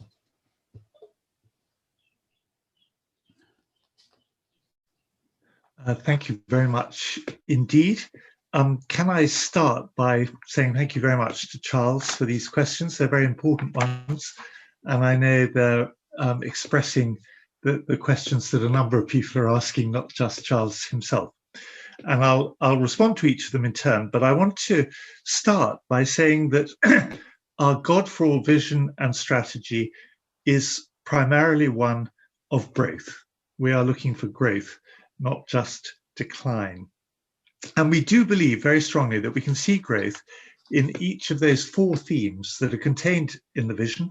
We've been looking at them earlier on, so that we grow in numbers as we have more confidence to speak boldly, so that we grow in faith in our discipleship as we follow daily, so that we grow in social action and engagement with our communities as we care deeply, and so that we can care properly for God's creation as we tread gently. And I'm so grateful for that clear presentation earlier on of everything that we're about. And we're committed to providing as much local ministry as we possibly can to support and enable that growth. Now, obviously, we'll be thinking a bit more about this later. The financial starting point in what is still the sort of final stages, hopefully, of the pandemic is very, very demanding. And it's only because, as a diocese, we've been able to steward our resources so carefully that we can be reasonably confident, I hope, as we look to the future. So first question, is the moratorium on appointments still in place? If so, why were 4 posts advertised in the Church Times in January, February of this year? Well, the answer to that is quite simple. Given the financial impact of COVID-19, we decided not to advertise posts externally in 2020.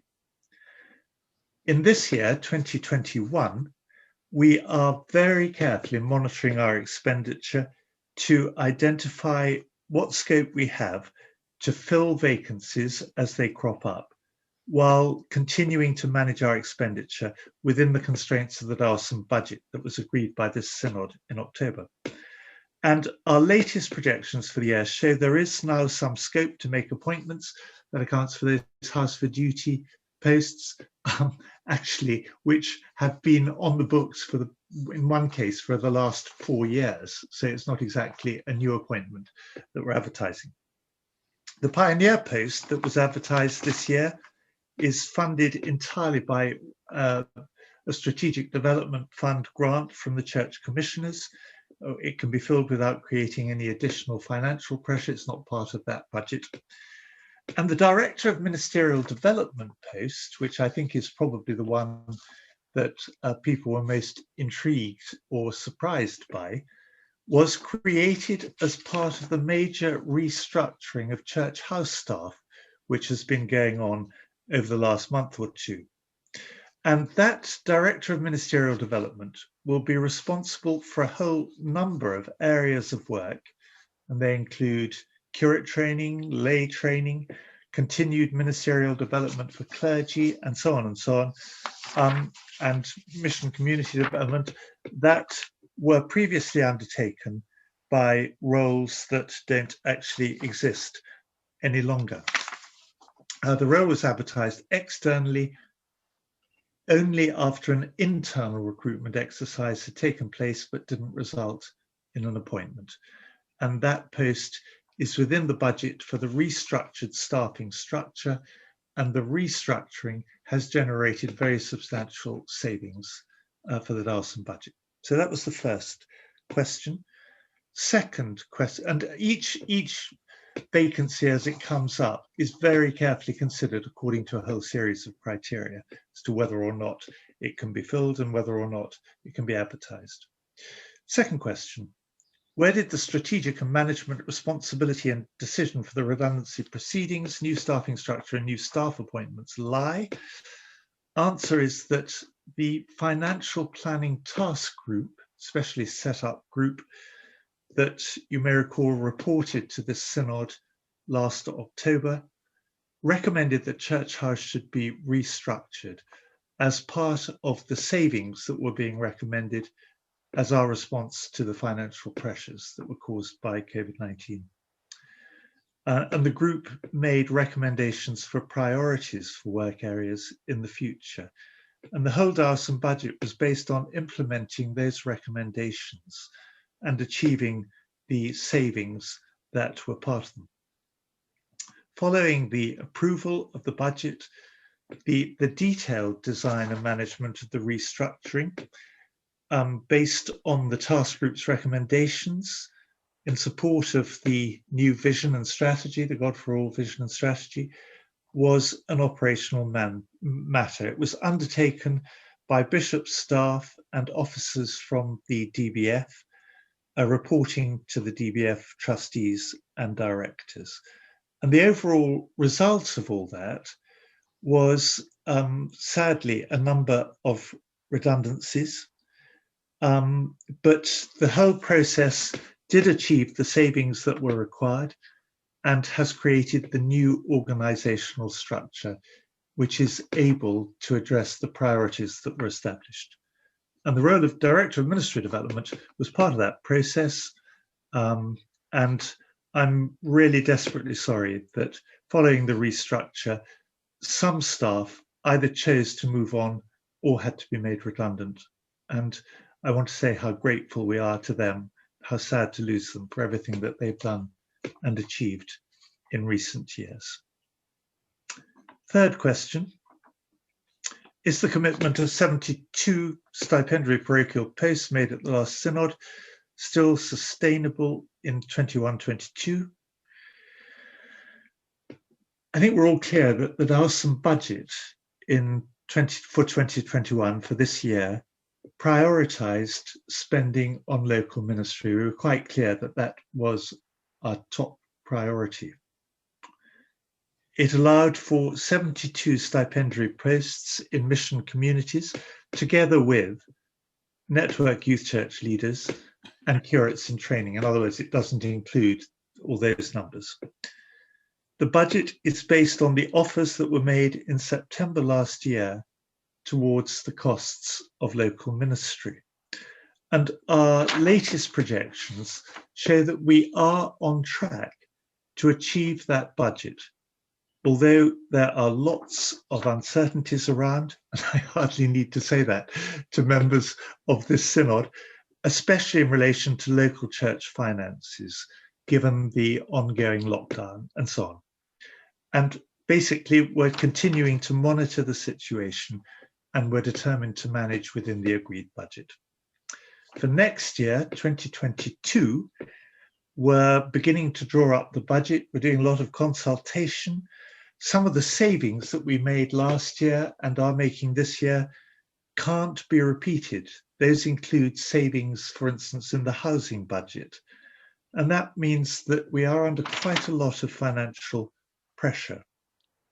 The most significant factor, and I can't emphasize this too strongly really, the most significant factor in determining whether or not we can maintain the current number of local ministry clergy posts will continue to be the level of parish offer.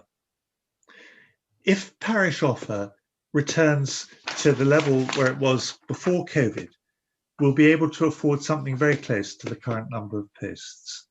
But if it doesn't bounce back, if it stays at the level it's at the moment, then we're likely to have to make further reductions with huge sadness and regret. And archdeacons will be continuing conversations with rural deans and lay chairs and mission community leaders in the coming weeks and months to lay the ground for this year's parish offer. And we're going to be looking at it more closely on a mission community and deanery level. This relates to one of the questions that Jim Bruce was raising earlier on. We are doing this on a mission community and deanery level, and we're looking for mutual accountability, challenge, encouragement, and so on at those levels, and that discussion is really important. Question 4. If this turns out not to be sustainable, what strategy or steps are planned to manage the decline creatively? Well, I think I'd say, first of all, we are very much hoping that it will be sustainable, and we are, as I've emphasized several times, looking for growth, not further decline. But if it isn't sustainable, then I refer you to my previous answer. Archdeacons will be having those local conversations in the coming weeks and months to begin to agree how much our local churches will contribute towards the costs of local ministry and the kind of patterns of ministry that will help the church to grow in the future and what savings may need to be made.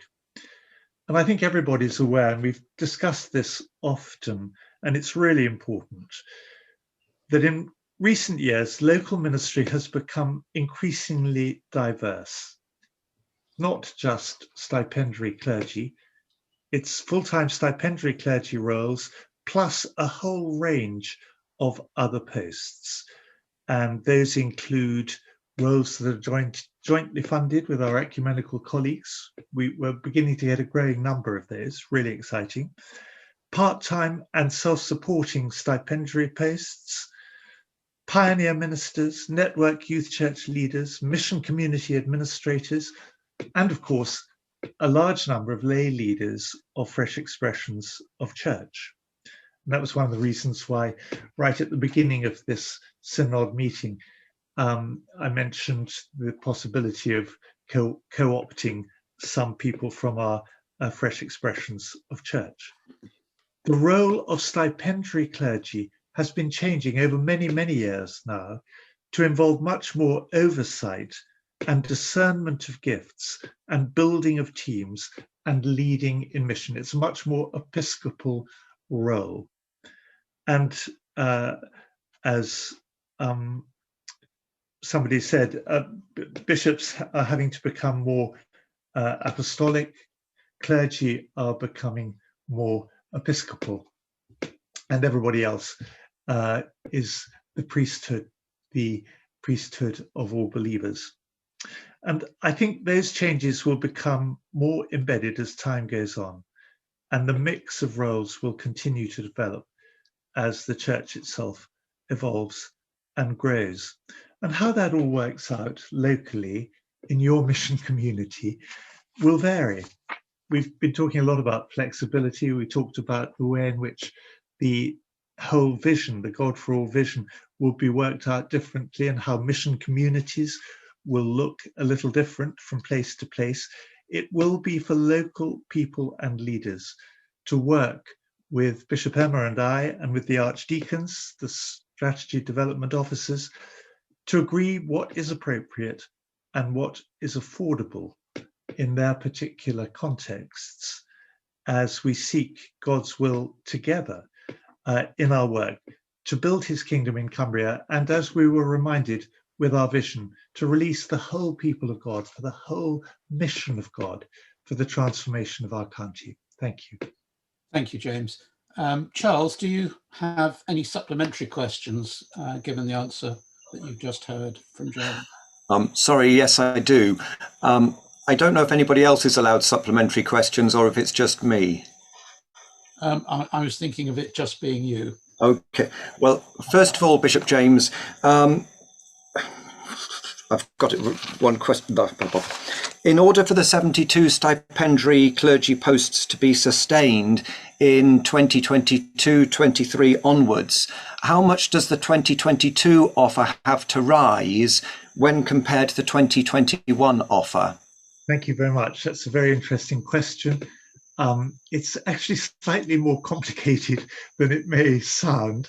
And so I'm going to pass over to Derek, who answers all the difficult questions, an answer which will be rather more accurate than I might be able to provide.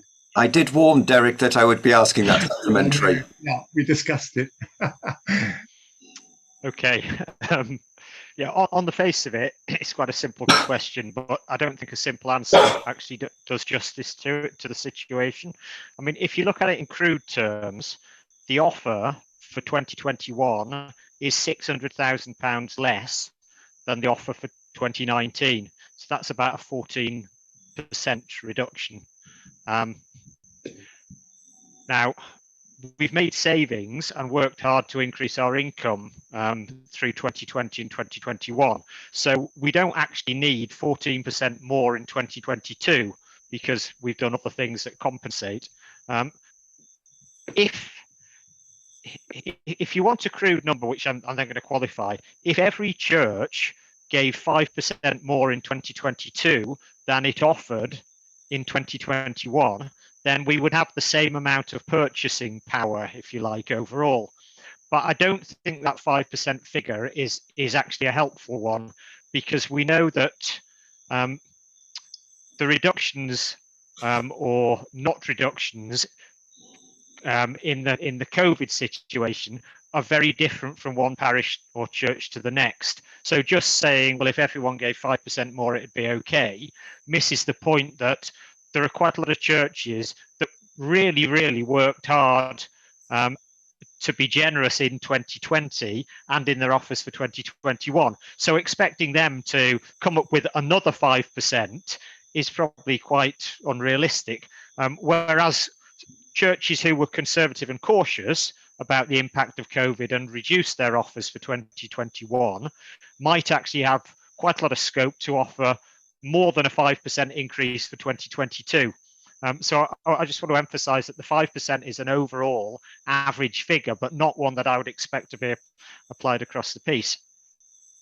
I think the positive way of looking at things is that 14% fall that we saw between 2019 and 2021 means that if every church in 2021 offered what it had offered in 2019 and paid 100% of it, we'd actually be able to afford more ministry rather than less. So if we come out of COVID and churches are reopened and people are generous, etc., then we can actually have a budget which is big enough to deploy more local ministry. So that's the really positive spin I'd put on it.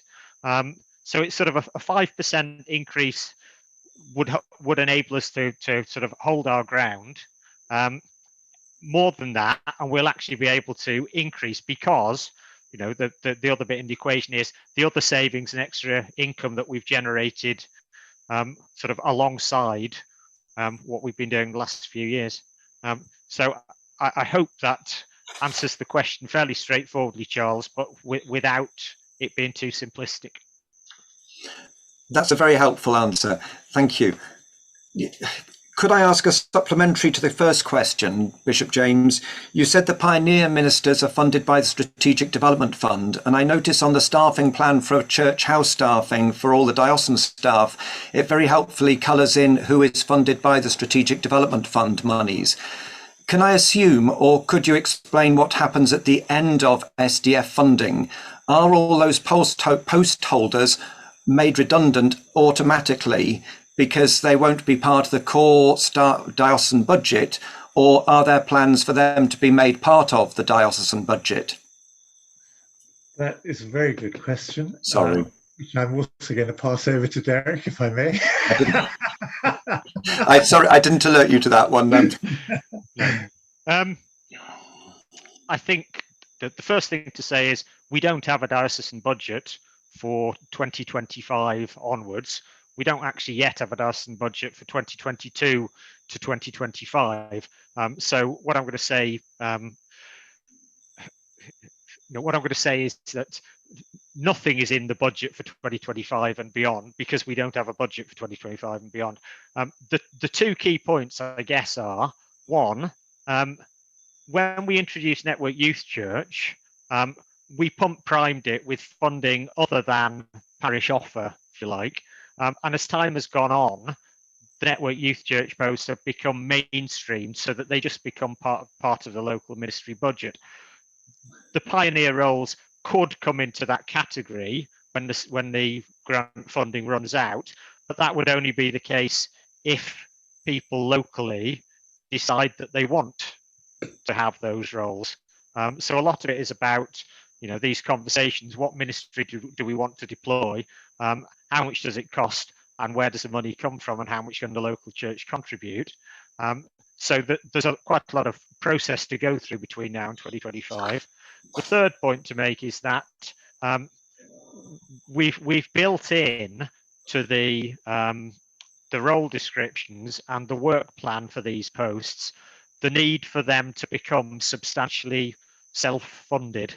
So whether that's through development of what you might describe as tent-making ministries, so they become sort of self-sustaining and self-supported, whether it's through the development of a sort of entrepreneurial mission approach, where the activities that people undertake actually have a funding element built in, a commercial funding element built in. So, an example of that might be somebody, and these are real life examples. Someone has talked about potentially setting up a microbrewery, and through the work around setting that up, actually to build some sort of church engagement, and the revenues from the microbrewery would then fund the person's ministry.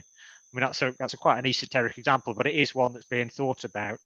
And then the third component of that is that pioneer ministers, as they build a church, can expect the members of that church to start giving towards the costs of that church, which would include the cost of the ministry.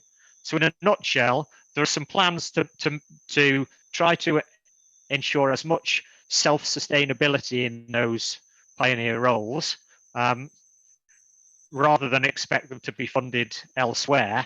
But we haven't got a budget for 2025 yet, so I can't say for sure. And ultimately, if the diocese as a whole can't afford to fund them and they don't become self-sustaining, then they will only be time-limited roles, and they'll have to come to an end because they can't be afforded. And I think people are aware of that at the outset, but that's not where we want to get to, but that's the risk that's inherent. I think the good thing about the Strategic Development Funding grant is these are 5-year funded. It's a 5-year program, so it's not one of those situations where you fund a role for a year and then expect it to be self-funding. It's got a full 5 years to try to get to the point where it's fully self-funded. So there is some time, there's a long enough time span built in, hopefully. Thank you. My final question would be to pick up on Tim Herbert's point.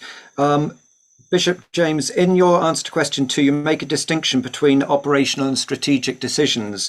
But from a trustee perspective, how valid is that distinction? Because surely the criteria that are used for redundancy are strategic rather than operational. How the redundancy process is run then becomes an operational matter, but it's for the operational people to operate a strategic priority within that process. I couldn't see in the minutes any strategic criteria or reference to how the redundancy process was going to be done. That was why I asked the question. I'd be interested to know what the criteria were and if they can be published, particularly if in due course the Church has to look at more drastic measures that you alluded to in your answer to question 4. It will be good practice in terms of strategy going forward that the strategic context and the strategic decision making on very hard decisions are made very public. Can I suggest that perhaps that question, because I think it is an important one, perhaps needs to be taken offline to allow the answer to be fully developed, because I suspect it will actually be difficult to give a rapid answer to it that's satisfactory. So I would suggest that we take it offline, but make the answer available. I would more than happily be happy with that, because the answers to the other questions have been very helpful, and thank you very much indeed for your time. So are you happy with that, Bishop James? Yes, absolutely. I was about to give a sort of off the top of my head answer to it, but it would be much better to have it properly discussed and you get the accurate detail. Well, and thank you to Derek for his previous answers, which said exactly what I wanted to say, but I'm not sure I could have said it.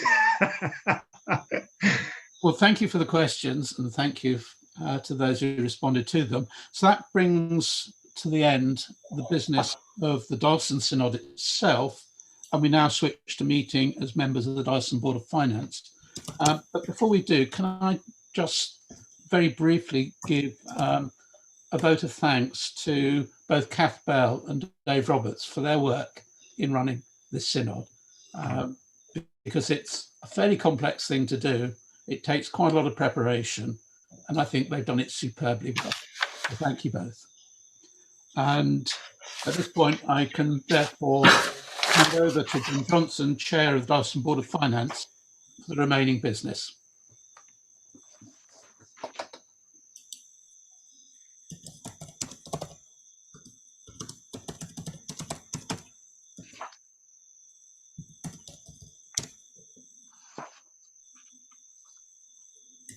You're on mute, Jim.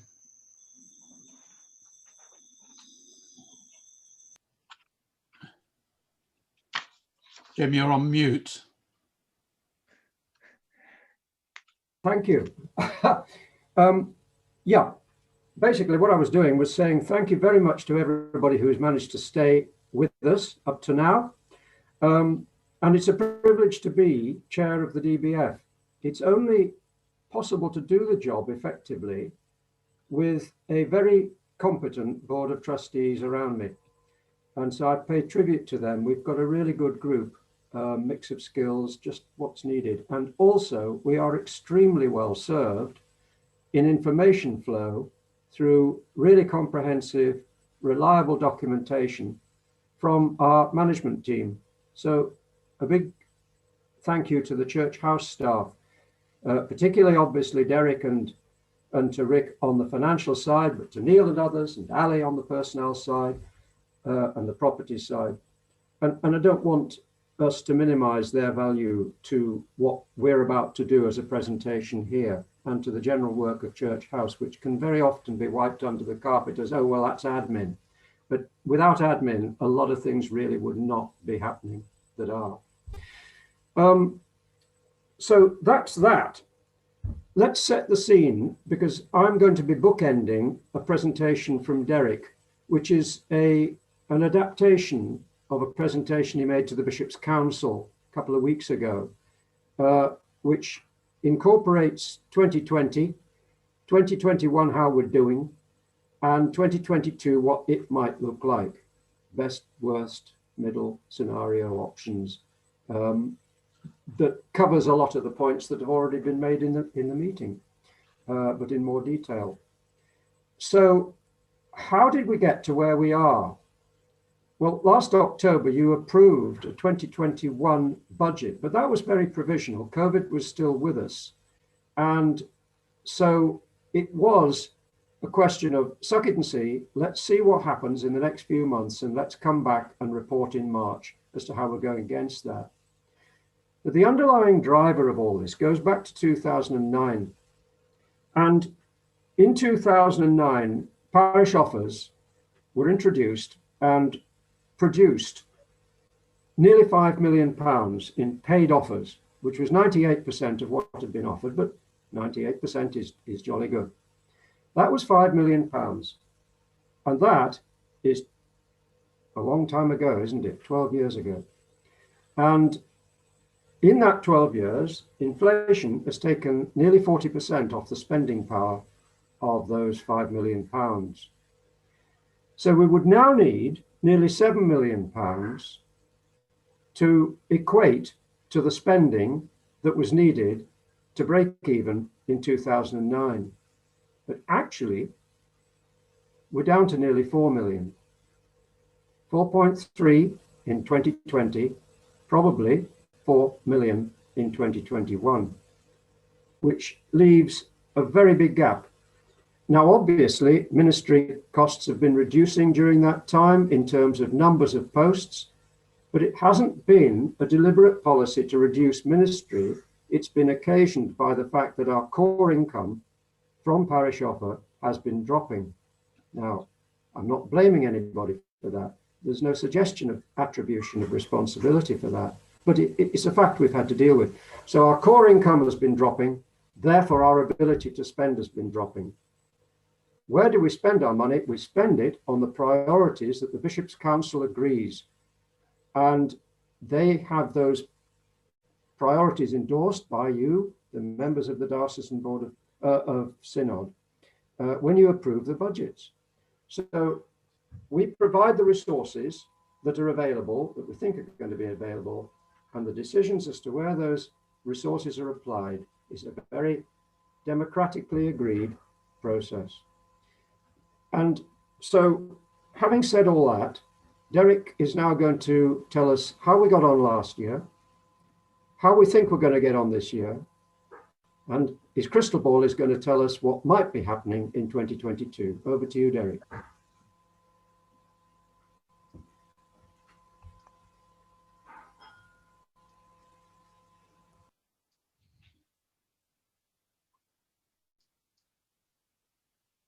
Thanks, Jim, for that introduction. I'm conscious that Charles Hope's questions, or the responses to Charles Hope's questions at the end of the Synod meeting, actually cover some of what I was going to say here. So I apologise if this duplicates any of that. As Jim said, when we set the budget last October, we said we'd need to keep the situation under close review, and that's what we've been doing. So I'm now going to let you know a little bit about how things continue to play out and might play out in the future. And I'm going to cover three areas quite quickly. And the first one of those will be the 2020 outturn. Second will be 2021, what we expect to happen in the rest of the year and how to manage it. And then finally, as Jim said, a little bit of trying to look ahead for 2022 and the approach we might take to work on parish offer and ministry costs for 2022. So 2020, I mean, the overall message is that we think we managed through a very unusual year pretty well. It's certainly the case that the shortfall on our parish offer was smaller than the shortfall in parish share in most of the northern dioceses. And that was largely the result of really enormous levels of goodwill and effort on the part of parishes. And I really can't stress enough how grateful we are for that. I know that the team in Church House put a lot of effort into maintaining contact and trying to support parishes through the year and communicate with them. I think the performance we had on parish offer may partly be a result actually of parish offers not having risen in recent years, but reserves having on average risen in recent years. So it may be that there was a little bit more sort of stashed away that enabled us to cope with the rainy day.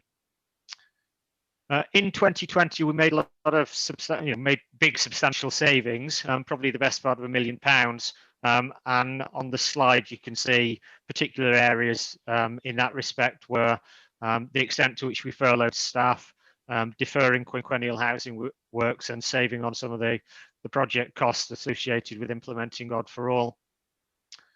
In the year, we had to provide exceptional support for the subsidiary business at Rydal Hall through its enforced closure. And we've also designated money to a transition fund for 2021 to help with the covering costs of any restructuring that's required. If you put all those effects together, the final outturn for the Diocesan Board of Finance was actually £190,000 surplus on a turnover of 7-point-something million, which was a massive relief actually. But if I'm honest, just reflects the fact that we couldn't do and therefore didn't do all the things that we would have liked to have done in the year. So I look back on 2020 and really say it was quite an exceptional year, and one which we can't repeat in terms of the way in which we managed the situation. But I hope we wouldn't have to repeat anyway, obviously, for all the obvious reasons. If I then look at 2021, the current year, you'll recall, and Bishop James mentioned this in his answer to the question, that we set a nearly balanced budget after the task group reviewed all our expenditure last year. And that balanced budget required us to find about £100,000 worth of savings in the ministry payroll compared with the starting point. And the good news is that that's been achieved by a really granular analysis of who's in post, who's likely to retire, where vacancies might open up, etc. And on top of that, so if you take that saving and then other updates based on what's actually happened rather than what we thought might have happened come last October, the budget reforecast now shows us doing about 42,000 better than we originally expected. I mean, I say 42,000, which is ridiculously precise, partly because what the forecast can't do is give any certainty about parish offer. So we're assuming at the moment that we'll get in about 99% of what was offered, and that would be about 300,000 less than we received in 2020. Now, when you look at the uncertainty and risk around that, on the negative side, obviously many churches are still closed, whereas many treasurers will have assumed they'd be open again by now. But on the positive side of that, we know from our analysis that on average PCCs have increased their reserves in recent years, including the cash balances. So, you know, we're neither optimistic nor pessimistic about achieving what we've got in the budget for parish offer. We'll just have to see how it turns out. And then also in terms of uncertainty, obviously we can't precisely forecast the situation at Rydal Hall this year. Our estimates suggest that if there's the sort of loss that there might be if the country reopens in the way that the Prime Minister is telling us we will, we think that any loss there can be consumed internally, but obviously still a lot of uncertainty. But then thinking about, so what do we do given this uncertainty and given the way our reforecast goes? We can't let the uncertainty just completely hamstring us when we've got a big agenda going on. So in terms of approaching the remainder of the year, given the slight improvement in the position compared to our assumptions in October, we want to try to continue with, I won't say business as usual, but try to continue with as much business as possible, including some recruitment, as James mentioned, providing that we're staying within budget and we aren't locking in lots of future costs that's unaffordable. And the Bishop's staff plan is to manage appointments in the rest of the year on that basis. So not locking in future costs that might be unaffordable and staying within budget, but making appointments wherever possible. So that's 21. And then if we look at 22, We've worked up a set of assumptions about the factors that affect income and expenditure. The most tricky of those, again, obviously relates to parish offer, how much the local church contributes towards the cost of ministry. We think there's quite a strong likelihood that COVID will have a sort of hangover effect on church attendance and giving, and that some of the trends pre-COVID might be continued. But it's also quite possible that churches can return to pre-COVID levels of giving and offer. And as James said, again, it remains absolutely the case that the money provided by the local church is far and away the biggest determinant of how much local ministry we can afford. So if we had roughly the same number of people in post in 2022 as previously, and the offer doesn't recover in the way we'd like it to, we could see the DBF looking at a deficit of up to £300,000. If it does recover quite a lot of the ground covered last year, then the deficit would be as small as 40,000. If it recovered all the ground that was lost between 2019 and 21, then, as I said before, you would either run a big surplus or you'd be able to employ more local ministry. I mean, I think we'd be looking to employ more local ministry rather than just run a big surplus. But in all the scenarios we've run so far that are likely, we think there's a bit of a loss coming, and therefore we have to do something to increase income or reduce costs. It's important to say we haven't got a budget for 2022. This is the initial working on that. So what we're trying to do is say what might happen, and therefore what we can do, what can we do about things so that when we actually set the budget, it's much more positive than some of these projections might look like. And that brings us on to how things are going to change in the future. And I think a lot of people are aware that we're sort of evaluating possible changes to the overall financial model, what we've been calling an empowerment and endowment approach. And part of that is increasingly to encourage mission communities to decide what ministry they want to see deployed and what they're prepared to fund or able to fund. So that's sort of the empowerment part of the model. And that's about conversations, that's about episcopal local conversations that come to agreed conclusions. The other part of this is we've been successful in recent years in growing our investment income as we've sold surplus assets and invested the proceeds. So that's effectively creating a diocesan endowment that produces an income stream each year. And our plan is to do more of that in the future, but we know that it takes time to build that endowment up. So we won't have all the extra income that we want in the early days, and we certainly won't in any way nearly cover the £600,000 fall in offer that we've seen in 2020 and 21. So in an attempt to try to move towards that new approach, but without being able to implement it fully, the way forward is to have conversations, Archdeacon-led, about the cost of local ministry and the local contributions towards those costs, to try to agree through that process, including the whole parish offer process of making offers, agree what the local church will contribute, try as much as possible to have those conversations within mission communities and within deaneries, and where possible, at least for information, to involve ecumenical partners. In those conversations, look at how the money that the DBF can put into the pot from sources other than parish offer can be used to do two things.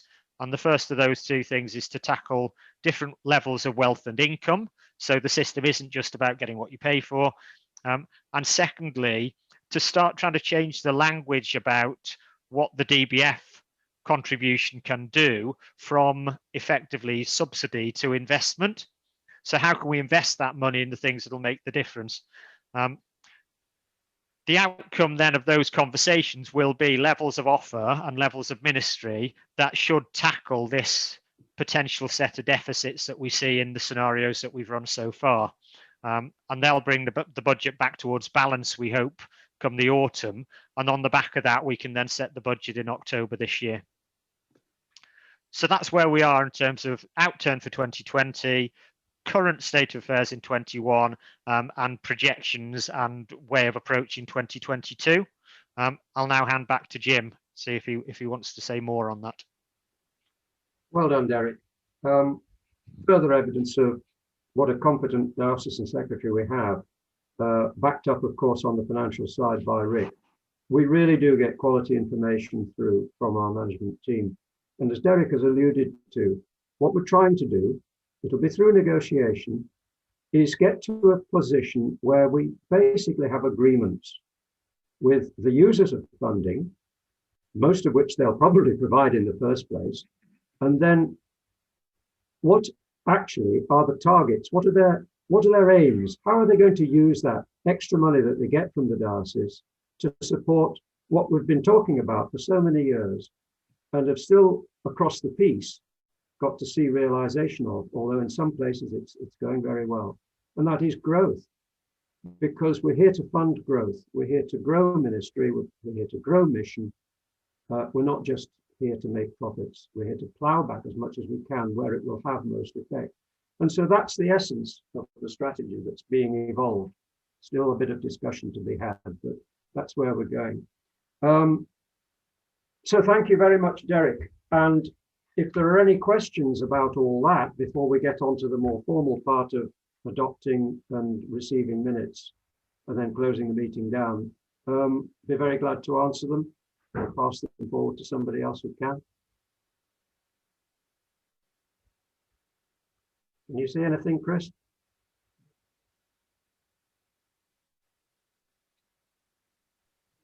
Chris, I'm going to do it to you. You're on mute. Got my own back there. Yeah, James Bruce has got a question. Derek, thank you very much for your clear and lucid presentation, as always. It's always so encouraging to hear you.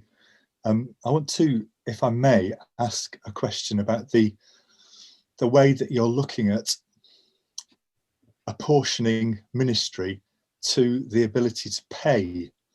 I've been ordained 36 odd years now. The Church of England has always worked on the idea that ministry is provided where it's needed. The policy that you're working on, which I completely understand, could have the unintended consequence of allowing those parishes that can afford to pay for ministry to actually have ministry and leave other parishes which can't afford but need ministry unable to actually pay for it. So I'd be interested for a bit of a development on the thinking of how you're going to balance that.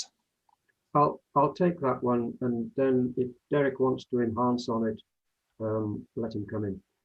The whole point of it is to try and have a pot of endowment generated income to be able to inject into places who need ministry, but really, after discussions with the archdeacons, there's no case that where they can afford it. We must apply resource where resource is really needed, but at the same time, we must be very careful not to give it to those that really, in truth, probably could pay for it and maybe aren't. And we'll only find that out through those discussions that have yet to be had. Derek, do you want to enhance on them? Yeah, just two points. One is we don't actually now have a deanery in the diocese that covers its cost of ministry. So that suggests to me that something's going wrong with the system, and it suggests to me that we're not connecting the appetite for ministry with taking responsibility for paying for it. Now, this is really tricky ground, because on the one hand, we definitely don't want just to be saying you can only have ministry if you pay for it, but that is absolutely true of the diocese as a whole. So the diocese as a whole can only have the ministry it can pay for. You know, what I think has been lost somehow, or maybe it never happened, because when money's less tight, you don't have to worry about this. But what's been lost is that sense that the conversation has to be about both sides of the equation. when we introduced the parish offer system, which is over 10 years ago now, I remember having a number of conversations with deaneries where I didn't have to push the argument. They, through rural deans and lay chairs, were saying to me, it's preposterous that this deanery in which we currently live, work, minister, etc., isn't paying for its ministry. And yet we don't seem to have got any closer to those deaneries that said that, and I could name at least 5 of them actually doing that. And what we've seen instead is that a deanery like Kendal Deanery and a deanery like Windermere Deanery that were contributing more than the cost of their ministry are now contributing less. So I think this isn't about sort of trying to move away from the Church of England's principles of mutual support. It's about saying, when we have the conversations, we need to talk about both sides of the equation, both the costs and where the money's coming from. And as Jim said, we've no intention of denuding an area that is genuinely less affluent of ministry just because they can't pay for it. But equally, the money that we put into the equation has to be used a bit more to invest in things that we want to see, rather than filling a gap that just gets bigger from one year to the next.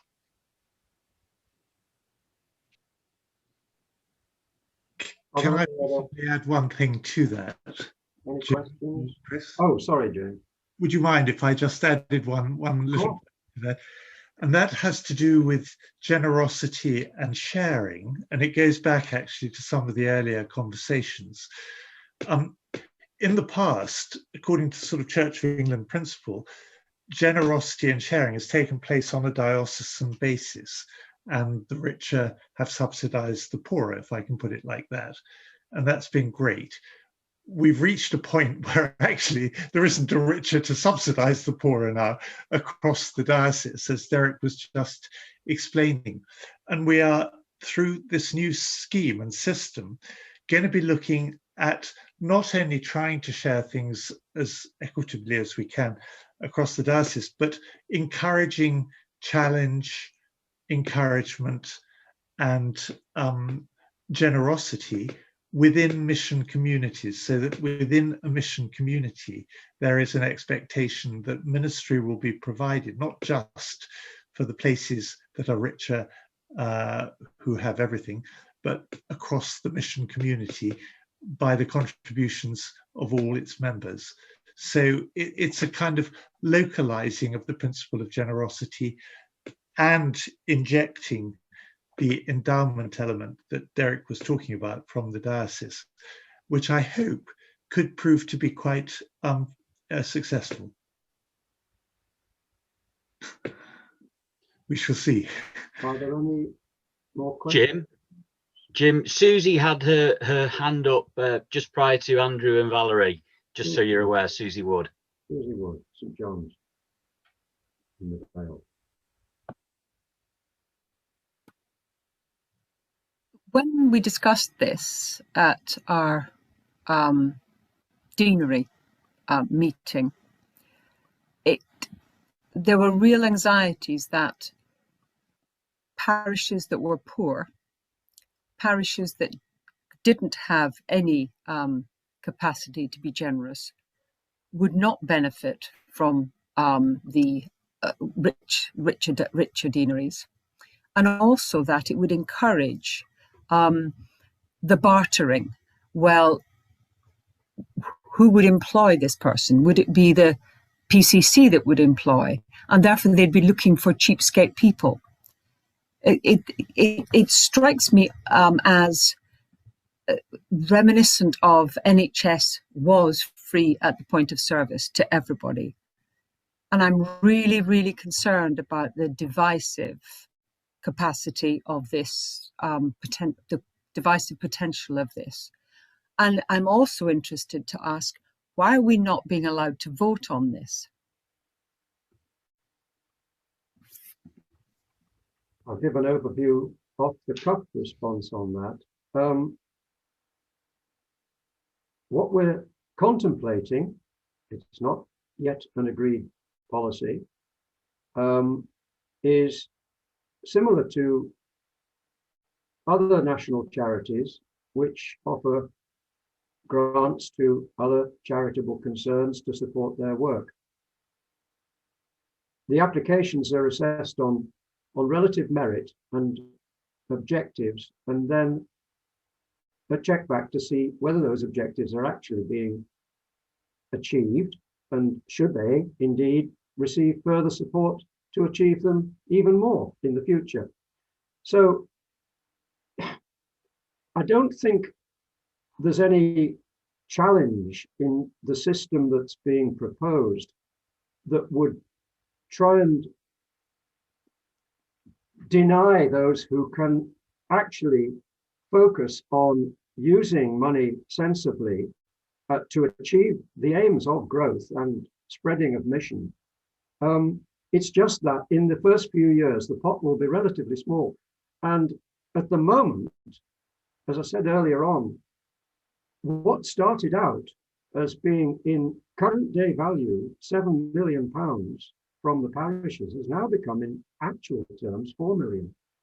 And somewhere or other, that gap has to be made up. And we don't have that resource centrally to be able to do so. So legitimately, we look back to the parishes to say, I'm sorry, but you are the prime source of our funding. The responsibility for producing as much of that as you can in order to get as much that you say you need starts with you, but we will try and help you bridge that gap if in an area there is absolutely no chance of covering the ministry that's really needed. And there is an argument that says, actually, the ministry is probably needed more in the areas of least affluence, because they're the ones perhaps in the most need of comfort and spiritual guidance. But that's not a decision for me to take. It's in discussion with the groupings, with their archdeacons.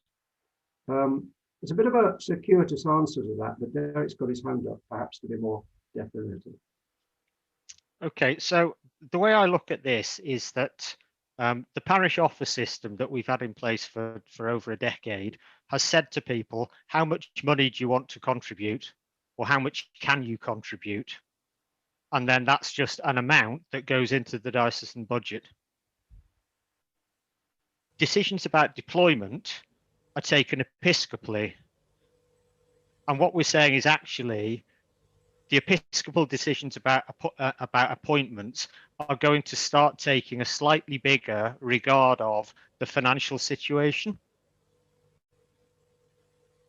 But that those decisions are going to be taken with the full participation of the local church. So it's actually about I see this as being a playing out of that episcopal local partnership, which says, let's have a conversation about how much ministry we can afford, but let's be honest that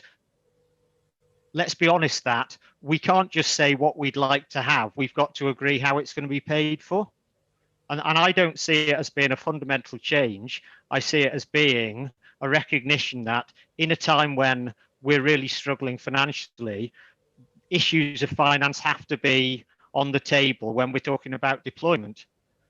Because otherwise we'll just carry on, I think, down the road that we've been on for a long time of parishes not offering as much from one year to the next, and then bishops having somehow to make some cuts in order to balance the books. And I think this is just actually about connecting it up much more locally so that there are more honest conversations about the reality of the situation.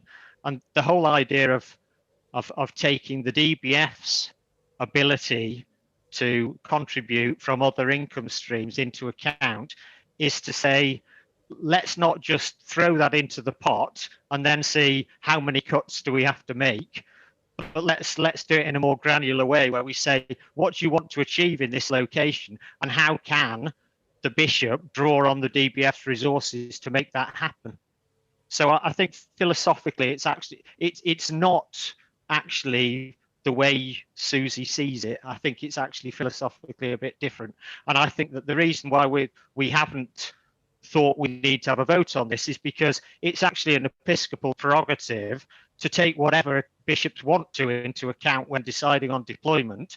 It's not for it's not actually a big change in that respect. It's just a shift in the way that bishops will be thinking about the process of deciding upon appointments.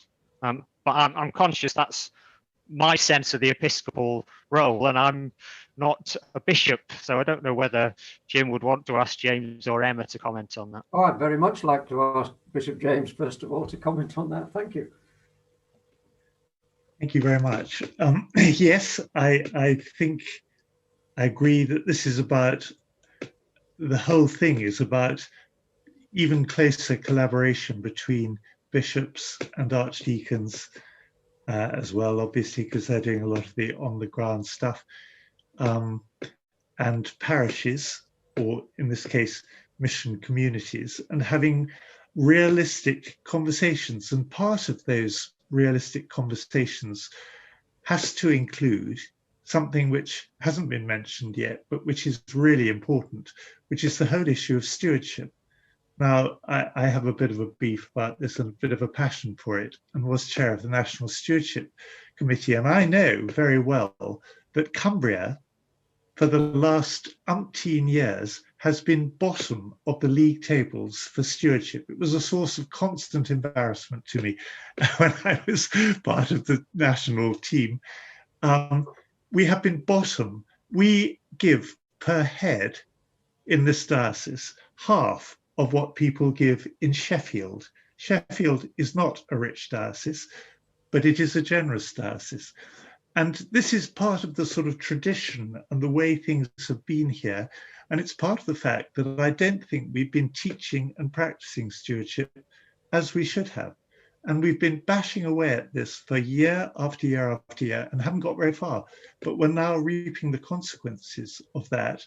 And everything that we've been discussing just now is a direct result, not only of congregations getting older and smaller, sadly, and the fact that we haven't been engaging in mission as perhaps we should have, but also the fact that those smaller congregations have not been giving as generously as almost all the rest of the Church of England. Would Bishop Emma like to add a comment to all this, which is getting away from the pure financial agenda, and that's good, because we're there to serve the mission rather than the other way around. Can't hear you.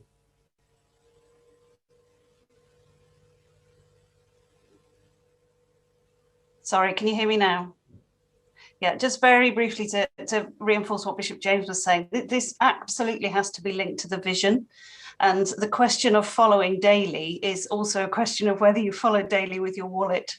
And so I think that's probably the path that we have to take. I think the other thing I would say is that when we talk about ministry, we tend to just assume, somebody with a collar around their neck. And I think what we also need to explore is how we release everyone in ministry, that this isn't just a matter of how many priests can we afford in an area, although priests will be important. It's also a matter of how do we release all of God's people to take up their ministry and be the church where they are. So I think it's a varied question, but not much more to add than that. So we're in a phase of change and development, and hopefully move forward on more collectively accountable lines as time goes on. But nothing's going to happen in a hurry, I don't think. But Susie, coming back in again. Very briefly, I take what you've said, Bishop James, that if we're bottom of the league in the entire country still, that is worth saying, really worth saying, and definitely worth saying at PCC level. I get Bishop Emma's point, which is following daily with our wallet. I absolutely agree with that. The only other concern that I have, and it's a very baseline concern, I'm a privileged person in that I can be self-supporting, even though I'm 71, because of previous employment.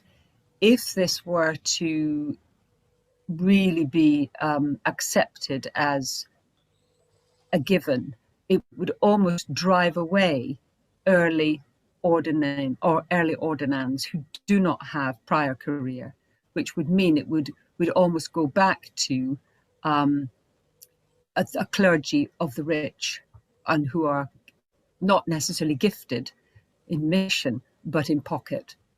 And that would be a real concern. Thank you. Any comments further? There's questions there from Andrew Ryan Norman and from Valerie Hallard. Thank you, Chair. I realise I'm in a position because I was on the Diocesan Task Group and I'm also on Bishop's Council, and therefore been involved with these discussions for a while.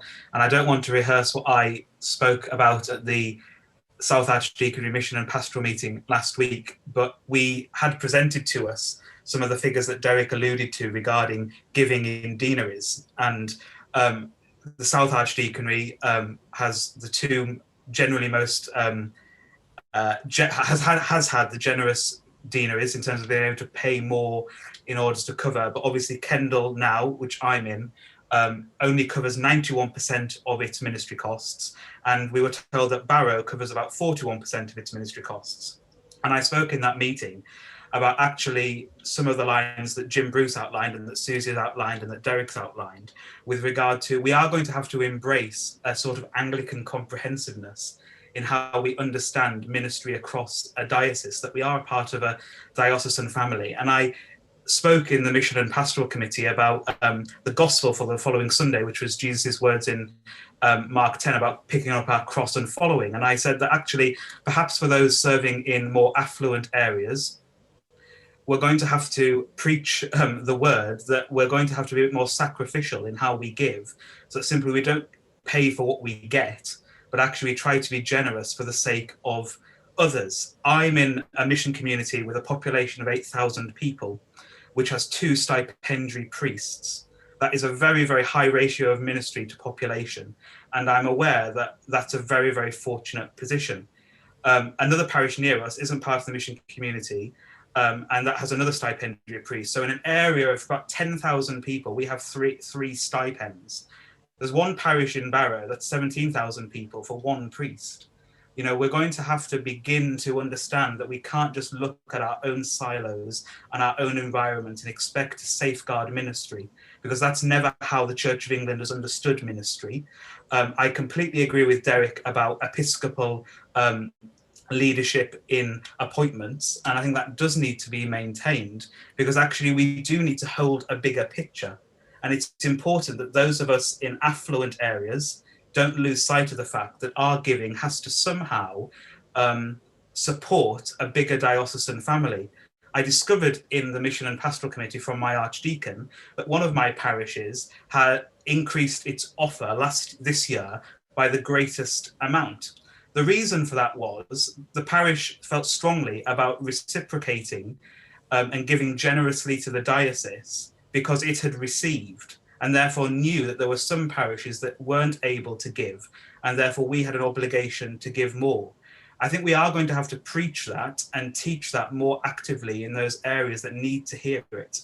Because as Susie has said and Jim has said, if we lose that sense of comprehensiveness, which I know Derek understands fundamentally in mission communities, it will be a bigger thing that we will lose rather than simply ministry, because it will undermine a principle that actually governs what it means to release people for the gospel. And that means that we have to have a common understanding that ministry has to be there for all, not just clerical, not just priestly, but actually the whole priestly people of God needs to be released. And actually that is quite hard hearing for those for whom have been used to having something and may in the future be asked to relinquish it so that others can have access to something that we would all like, which is ministry in all its fullness. Are there any other?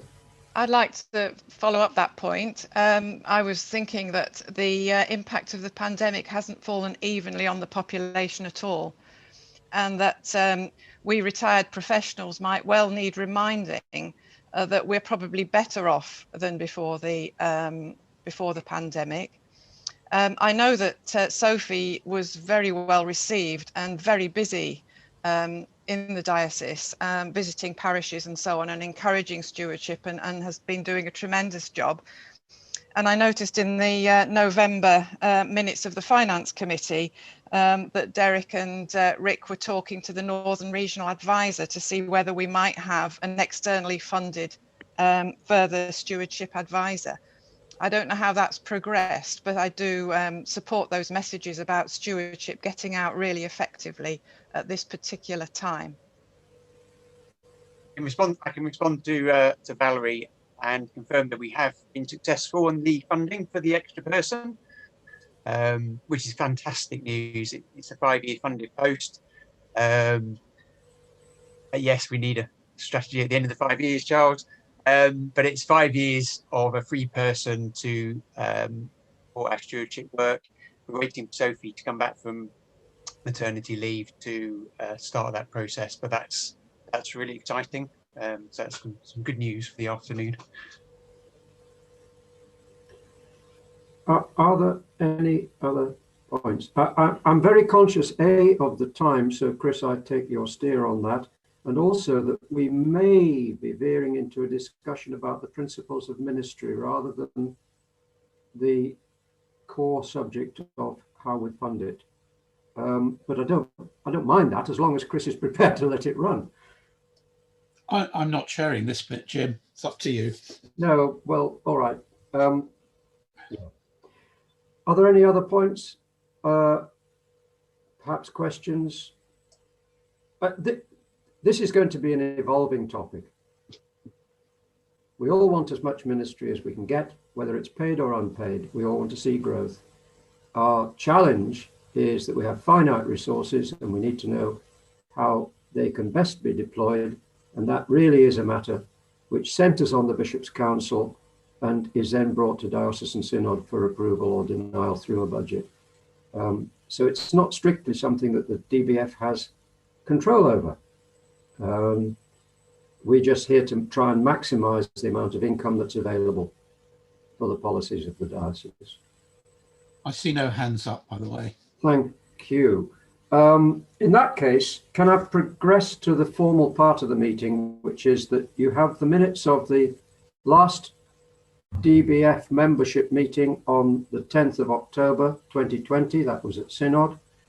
Do you approve the minutes of that meeting? I obviously can't sign them, but I will actually probably later on today because Derek is coming with some property deeds for me to sign.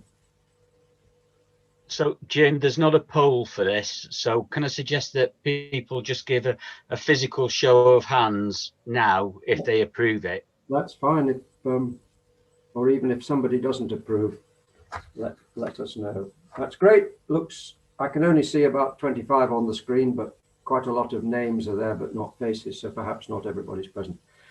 Thank you very much. And I'd like you to receive the minutes of the meetings of the Diocesan Board of Finance Trustees on Wednesday the 16th of September last year and Wednesday the 12th of November last year. Does anybody not wish to receive those? Right, thank you very much. Well, that concludes the formal part of the DBF meeting. And since, as Chris has reminded me, the Synod already finished itself, it's for me to ask Bishop James to close the meeting, please, with a blessing.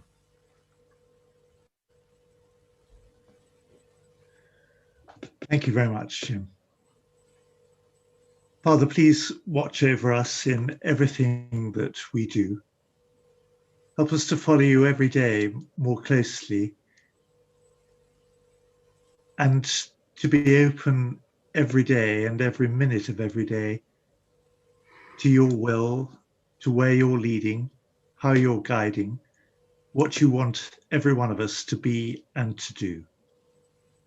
Please, Lord, grant us your peace in our hearts and in our homes. Please watch over all those who are struggling today, those who are in distress, those who are bereaved, those who are ill, especially those with COVID.